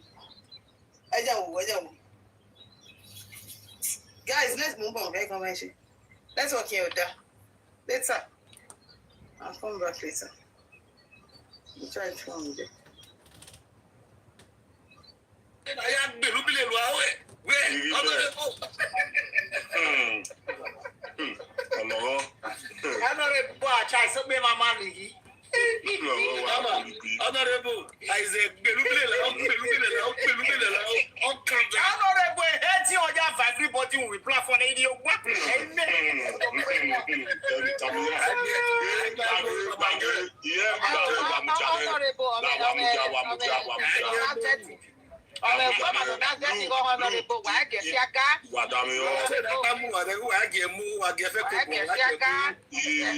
It baffles me to see some Benin people near here too.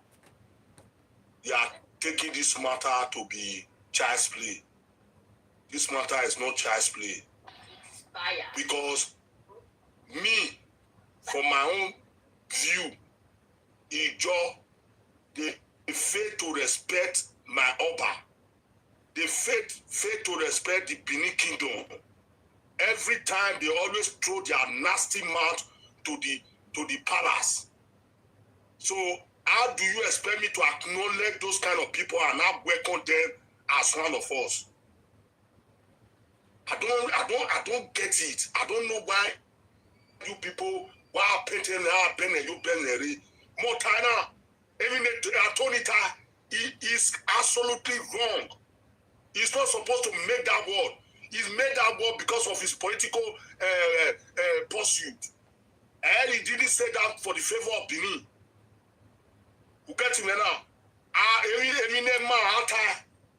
How would you come out in a public place and pronounce one and you are a public figure?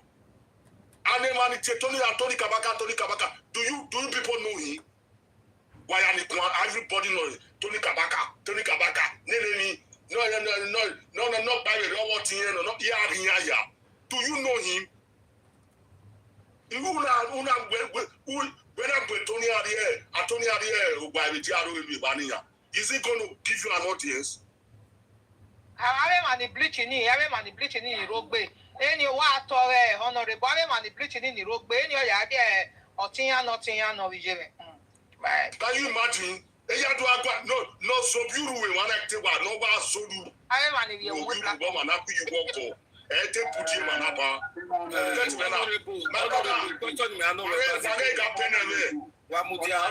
me ask you a question. Do you see any error there? Yes, error. Error is that if you some respect of power, you respect yet to So for that reason, he's not supposed to make such statements.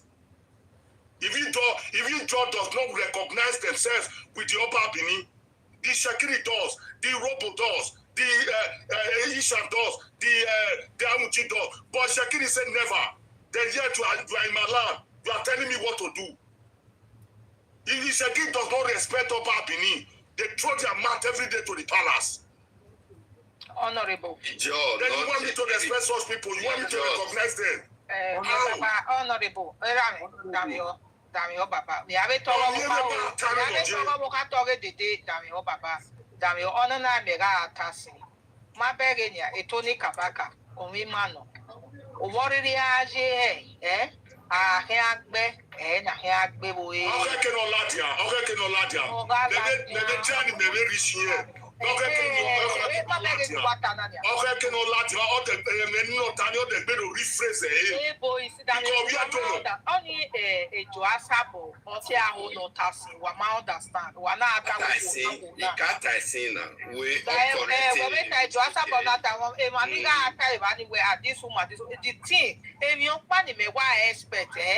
When wate wakase maniga arodu kunase we ebona ise emi megwata bebo megwata bedo emi megwata bedo megwa ebona logo gbe etoni kabaka maje school agbe uno emi ospan wa suppose no wa e we mabego ti o no kere dere o no be tawe ogitane obire hide gbe to we wa no asobona dere okeke no wa e wa la ho Umada sa emi no suppose no wa una ijere baba wa ya baba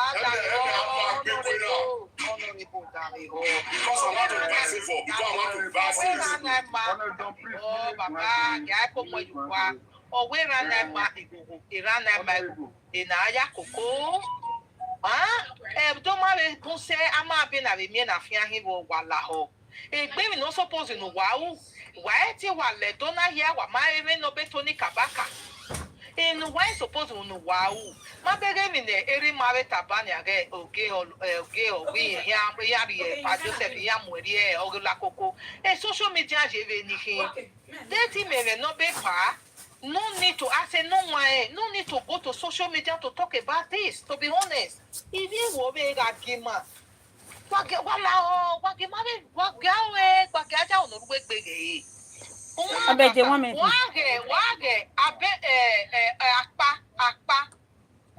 He job people there, yes. If he job people there, I'm gonna say he job people. He job people where they live, where they stay at those states.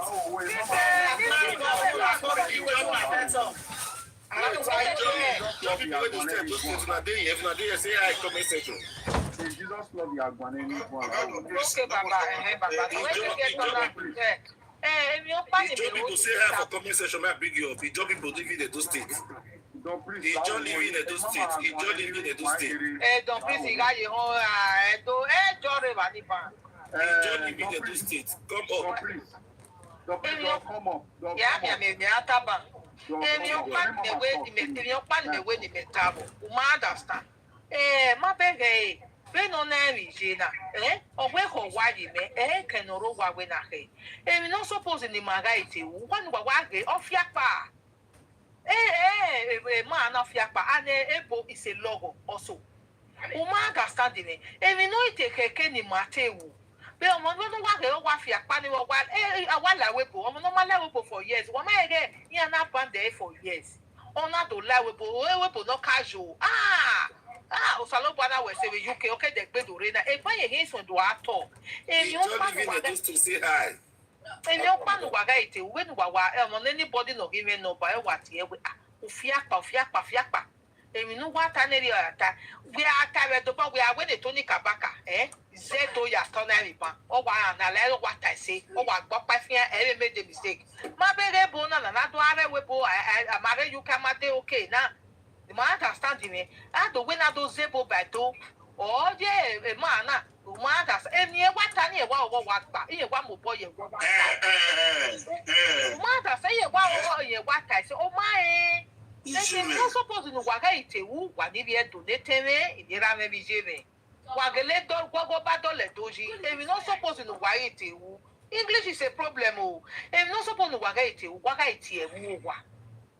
What is here? Who were welcome? Then yet to Ilatia. Oh, well, to yet to time one if yet to. What they didn't want to Bella Javier, it's only Kabaka away here and they don't. Oh, by a hoy, while we go, while we move back, we wag, baby, while Èmi ni wá tà náà màmá. Because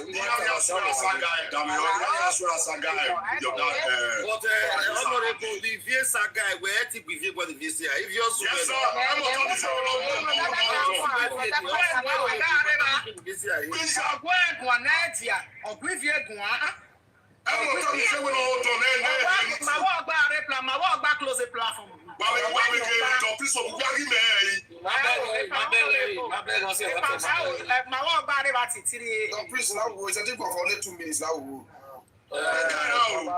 Don't please. I beg you 2 minutes again.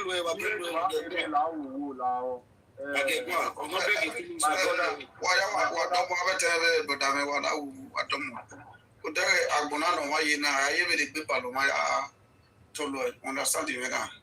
Who are very over no going a Danny State Marine, no in the state. Or I must know what I will get away. Even my way, my way, you understand. So, Udare, one of Beso, one of Data, Igbina. A man or the family Nawatare, Gele village or after Gele village or edit out understand.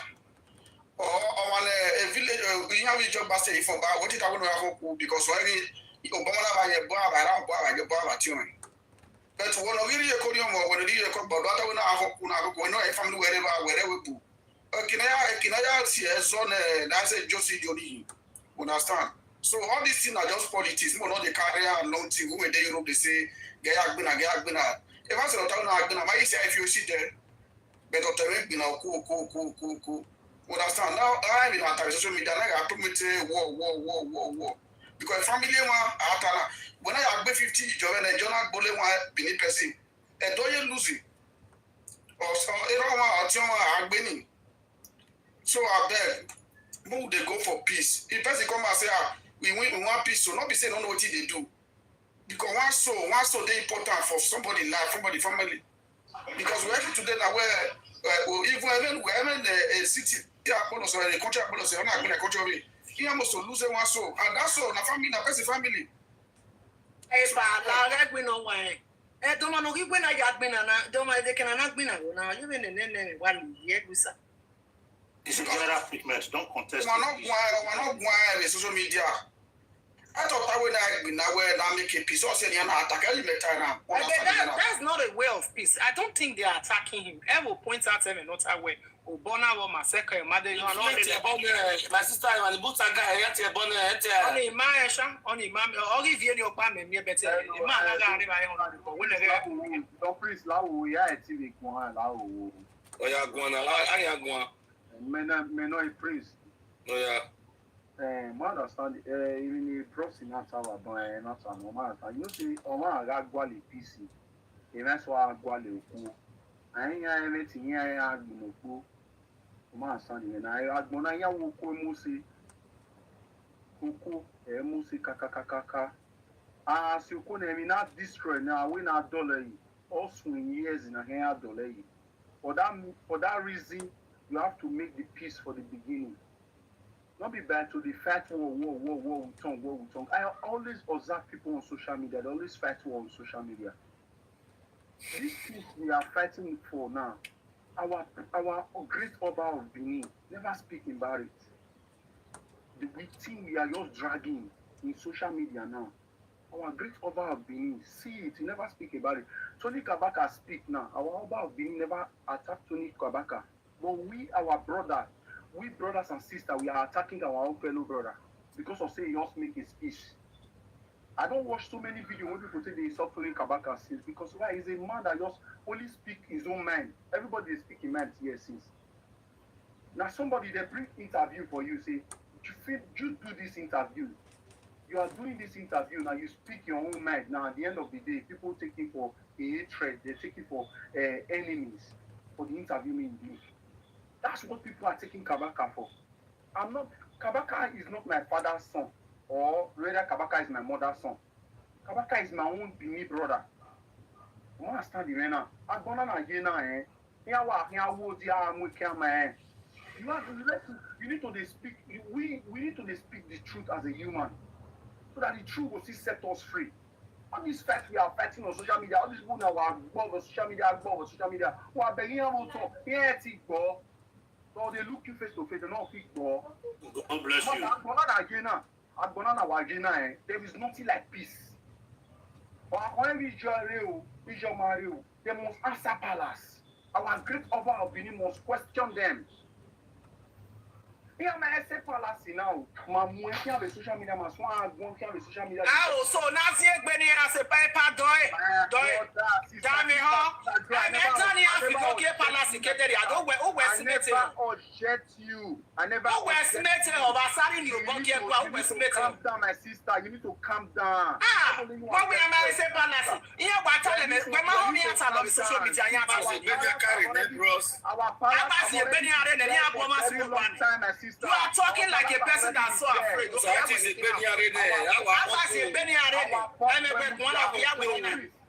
Don't preach. Listen, I'm a typical Edo boy, Bini boy. You calm down for them, my brother. You calm down.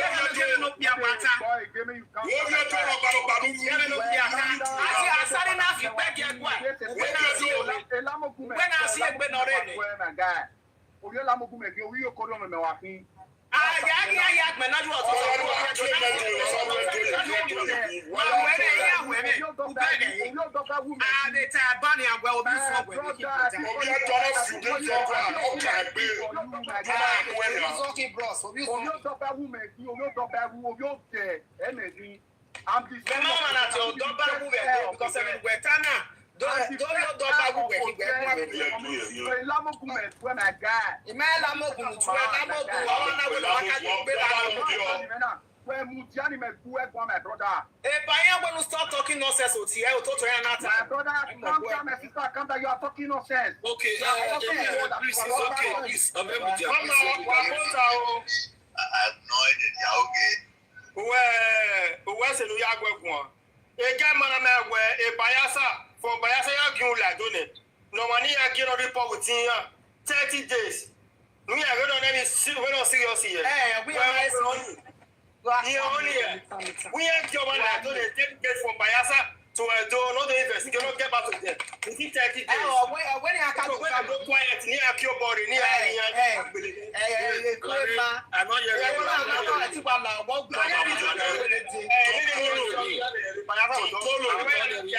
Tongolo as great as he is. Boss, when Ogwana a luta about better, we are giving out their doing the investigation. Yes,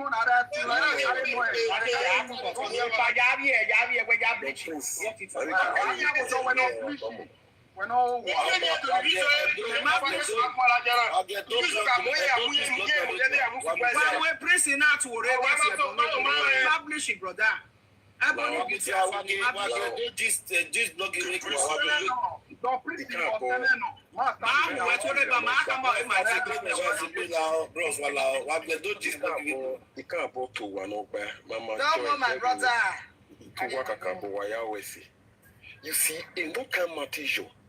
I mean, no timata tunika baka, irimano, timano dione, I mean, no ta, o matasi. Uta we not have matasi. When they do she, a day home will be. Emily, where we know that we say, in ya we have, if you ever we are on a route to one. Okay, are you John and Guacana? Yeah, we marrow for a long gift. I said the gift. I said the gift. It's so said too. It's so we marry here to get to marry here. Up till today, the traditional institution, the Edo State, they refuse to accept it. They refuse to when they say, thank you, Estella. Once the 6 o'clock closing, I said a gift. Okay, as I they refuse to accept the authority of the main traditional council, which is a big problem. There is no way they make here. It's not cleaning your hand. I'm threatening, Mama threatening my hand. Asario Savina Yari. And everybody can strong go the governor staff in here, near more barrier.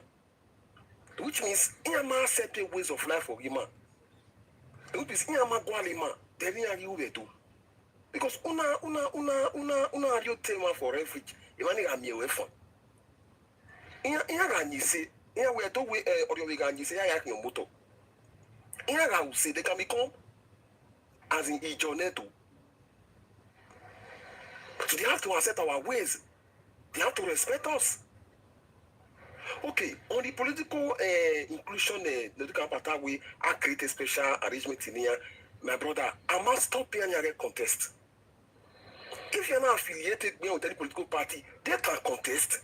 Even in Nigeria constitution guaranteeing you to contest, to vote and to be voted for. So only maybe the family to create a special arrangement in any position. No, now they said he work in here. Today, Ukpebolo, he was able to appoint an Igbo man a commissioner. Because of finding that particular illustrious son from Igbo extract. What? Okay, if you have to master up on your appointment in here, or master up near participate in the government, why is everything always put this to opinion? Why? To me, my problem over here, you may integrate culturally, you may integrate politically. I'm not going to say about integrating. Manipuna meruwa, everyone imagine na, ete maya integrity wo.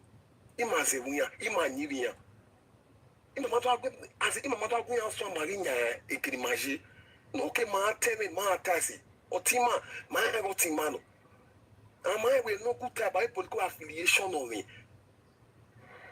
In the time past okagbina ne with the yesige akwiya. But otima ni gbina ya. I'm not getting my we have first to show love. We have to show love for the platform. We have to show love. We have to show love. That's before we become marketed by political party in Maji. If you have to know how many, if you have to saw how many positions are position, you see that a donors in them over pa. Get it to because you have a good area. Oh, affect or ma affect you. You have to always defend your identity. When the team I more easy or I am more pia or I am more no. There is a supreme court judgment you don't know how we yet on never. And history make how we can't pay tax pay or make it pay ya. That is not what we are asking for now. Do respect have you to respect you here too. One year. Because una migrate yaki. You have to behave like those people. So you must not forget the original origin. My leader, okay, what are we going to do now to change this situation and to make sure we have peace together? What are we going to do now? What are we going to do? First of all, I can acknowledge you too. I respect the traditional institution of Edo people, which is a choir. Here are you going to do? The internal integrators being my brother. Now what we do you know we or you really put on the year to okay,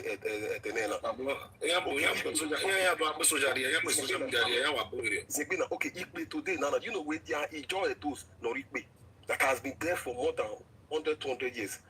When you be to to time where we can marry to can you keep the river and mix together? You have to talk about why you want the year every Johnny Rickby in your way to. As if you are sorry to don't do together. Before you continue, please, I know a question. Sorry, question now.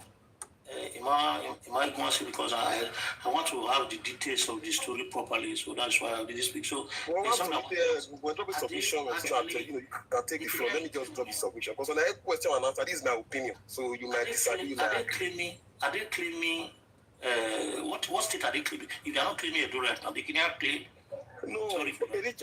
Baba, a party they are claiming ownership now. And they are trying to change the name. Under which state? Under those states now. Okay. Then they are trying to claim that particular session day. You know, currently now, I mean, something. And as in, okay, what they comment now, you know, when I read news. And everybody can provoke you to. Even when Baseki, they have insulted the Benin, they have humiliated the do. You know, can't go open up so every video you have now. It's in my white every video now. So everybody can provoke him. But they do is so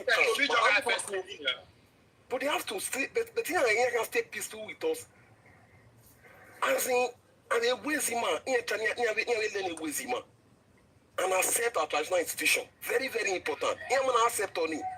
There's not a settle issue now. Even in a now, go with you, a settle it. Cost a car, I think it cost a car settle in Enya. In a modi case, you court up to Supreme Court. The Scotland come here, we get a Tonyava. Musabwana Debawe.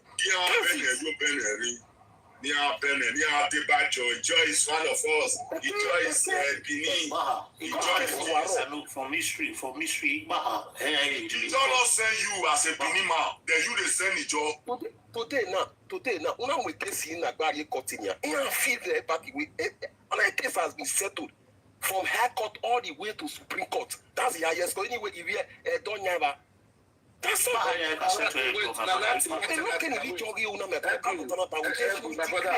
My brother, are they really tenants? In the Supreme Court, a case in we are going to the case in the Supreme Court, expressing. Oh, they are tenant of Benin. Yes.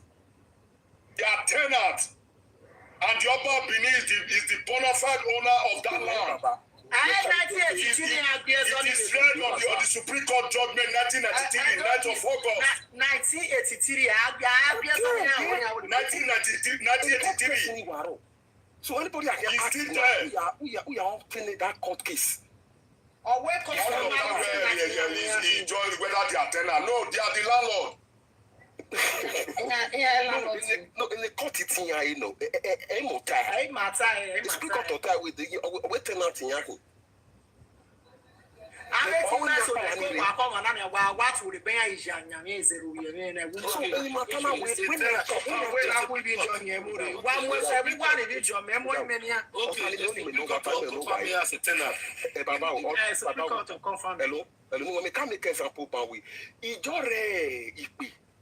Boundary between Ikubaha and Uno. Why organic Bina? Uno telling me, you know, American, Ijon River. As in, you be here to Nivi. All those people they pay tribute to the Oba Palace. You were coming here in Rick Babati. In the Eku, we're going to keep talking to get to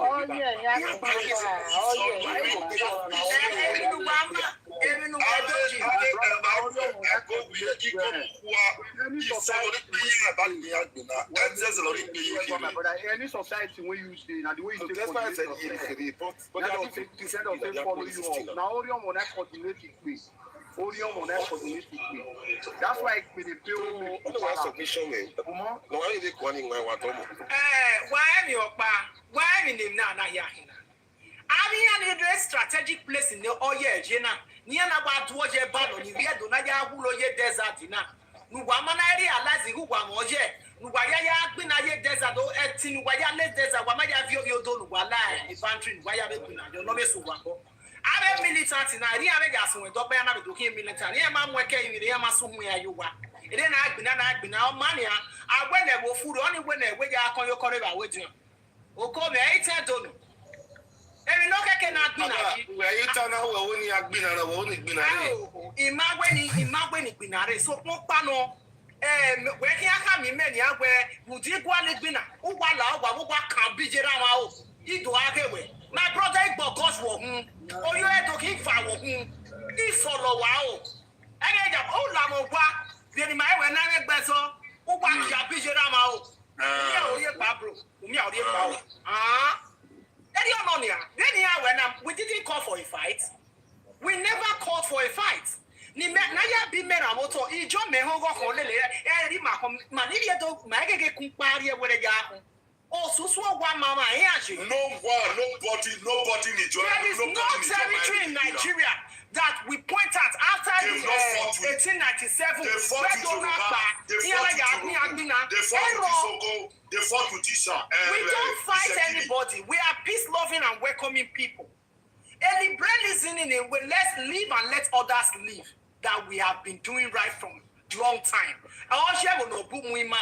It's all they are used to this character. When they enter a place, after a certain time, they want to fight with the people. And if you lose God, tell me what's up. They was up, but they fought in Lagos. They fought in Hotel Yoba. I can lose one like me now. And you people, my violent people in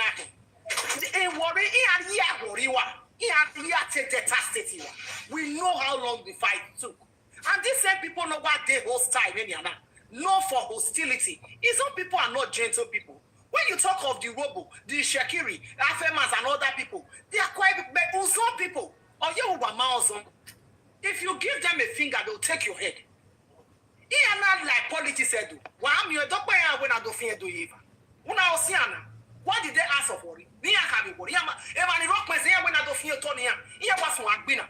But people allow you to settle because you people are settlers. You are riverine people. So along the shores, okay, what was one here? It's not fair. I am a Belgian citizen as well as a British citizen because you buy a British citizen. Oh God, a passport in every page in pay. I got it on merit, understanding, and it merits it. But as a Benin woman living in London, living in a as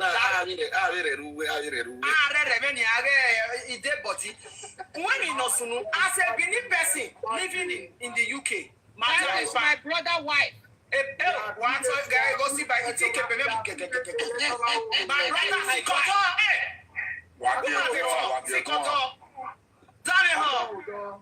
if I could get poor bitch one, no skin where I put on the bone. Yak will be. If I told more, when my bed is 50, he want your ways up back. Why do you if I got Tom, he got Tom, why won't you be here?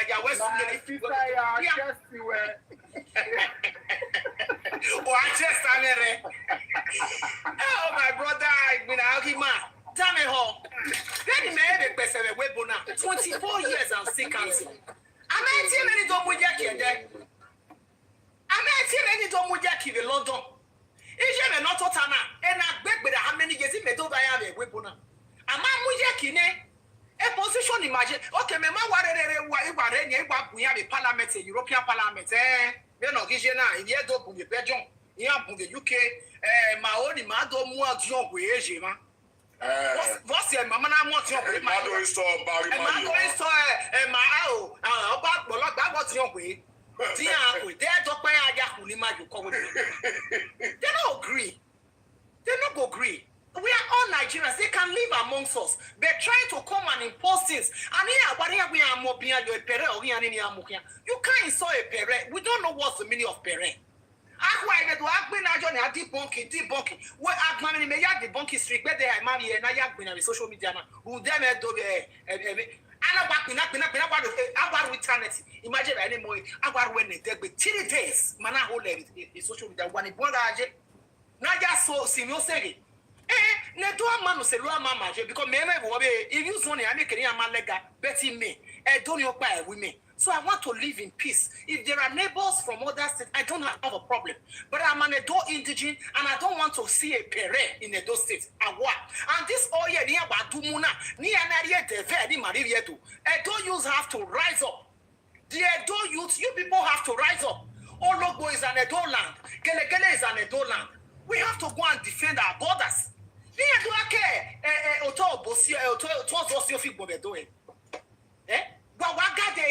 Why the God here no rent? Why do I guide no rent? We have able men. Oh, team man I kabaka na lazia we na your boy you can you to lazia. Ni ye wa me monoredo. Oh ma kan me ma go wari ani me. But you was in here you wa. Was in e wo ma go na meroji. That's when you are nana. I'm happy. My way, Sister Jenny, you come my way, you couldn't want. You go on us, you go in. My family, and I think about one thing about you couldn't want. I lay good well. Yes, of course, yes. I live good well. I'll lay a battle belly lao. They are one bunny. Here I know what, okay, Pamu. Era me no kwa na ti o de okay Pamu.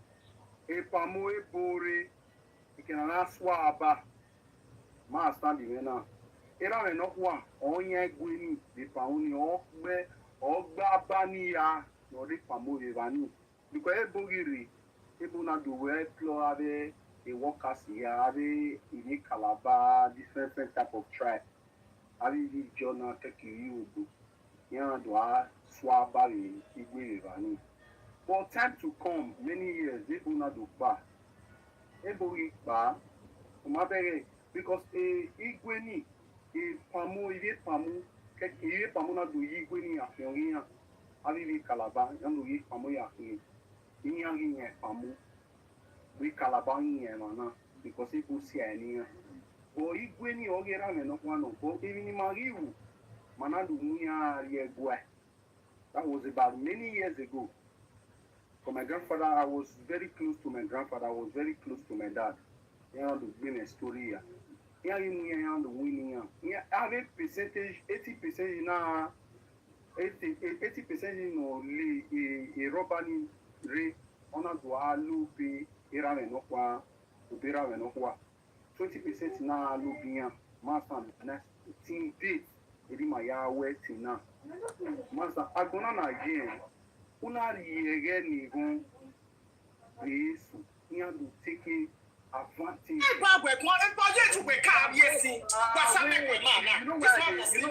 know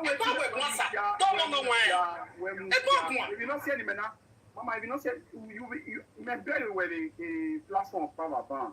You can't take Donna attacking and not do what my sister, you are right, because why you are too far. If I'm where he's sort of saying, man, I'm there. Where it's not there. Maybe not say we're at 41 years maybe now. Maybe 1 year. But that is have to respect. Maybe me add your way. We're not at no me there. Me no go can no matter as it be, maybe if I'm anywhere, giving it to you, or not do some a priest not to play video bava. No matter what you do, you have to calm down because we are fighting for the peace of Benin. We are not fighting to scatter Benin. We are fighting to arrange Benin for ourselves. Talking from sentiment. You don't know a palm more than no, I was talking from a sentimental.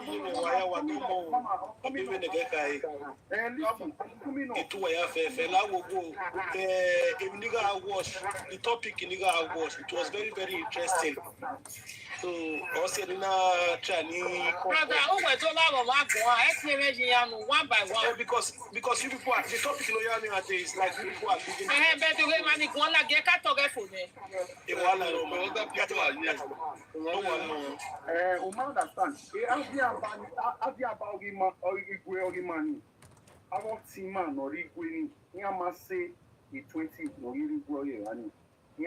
Abi money mare we go on I'm not bolowa different manadu buy you worry.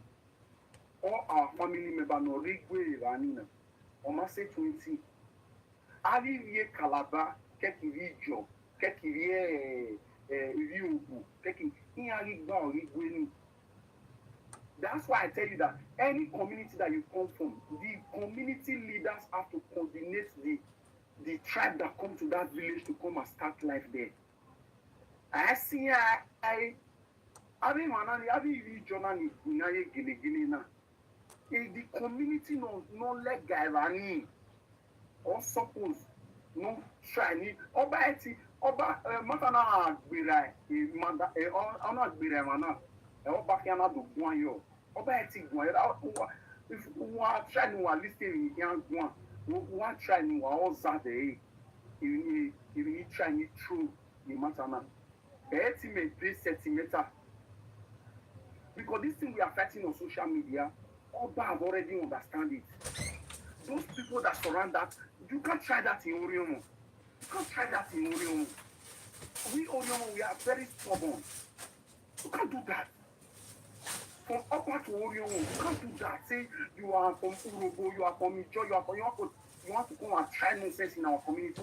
We will not put you before they ever take before. Do you know that Orion will still have the largest population of indigenous people in their own town? You don't know? If you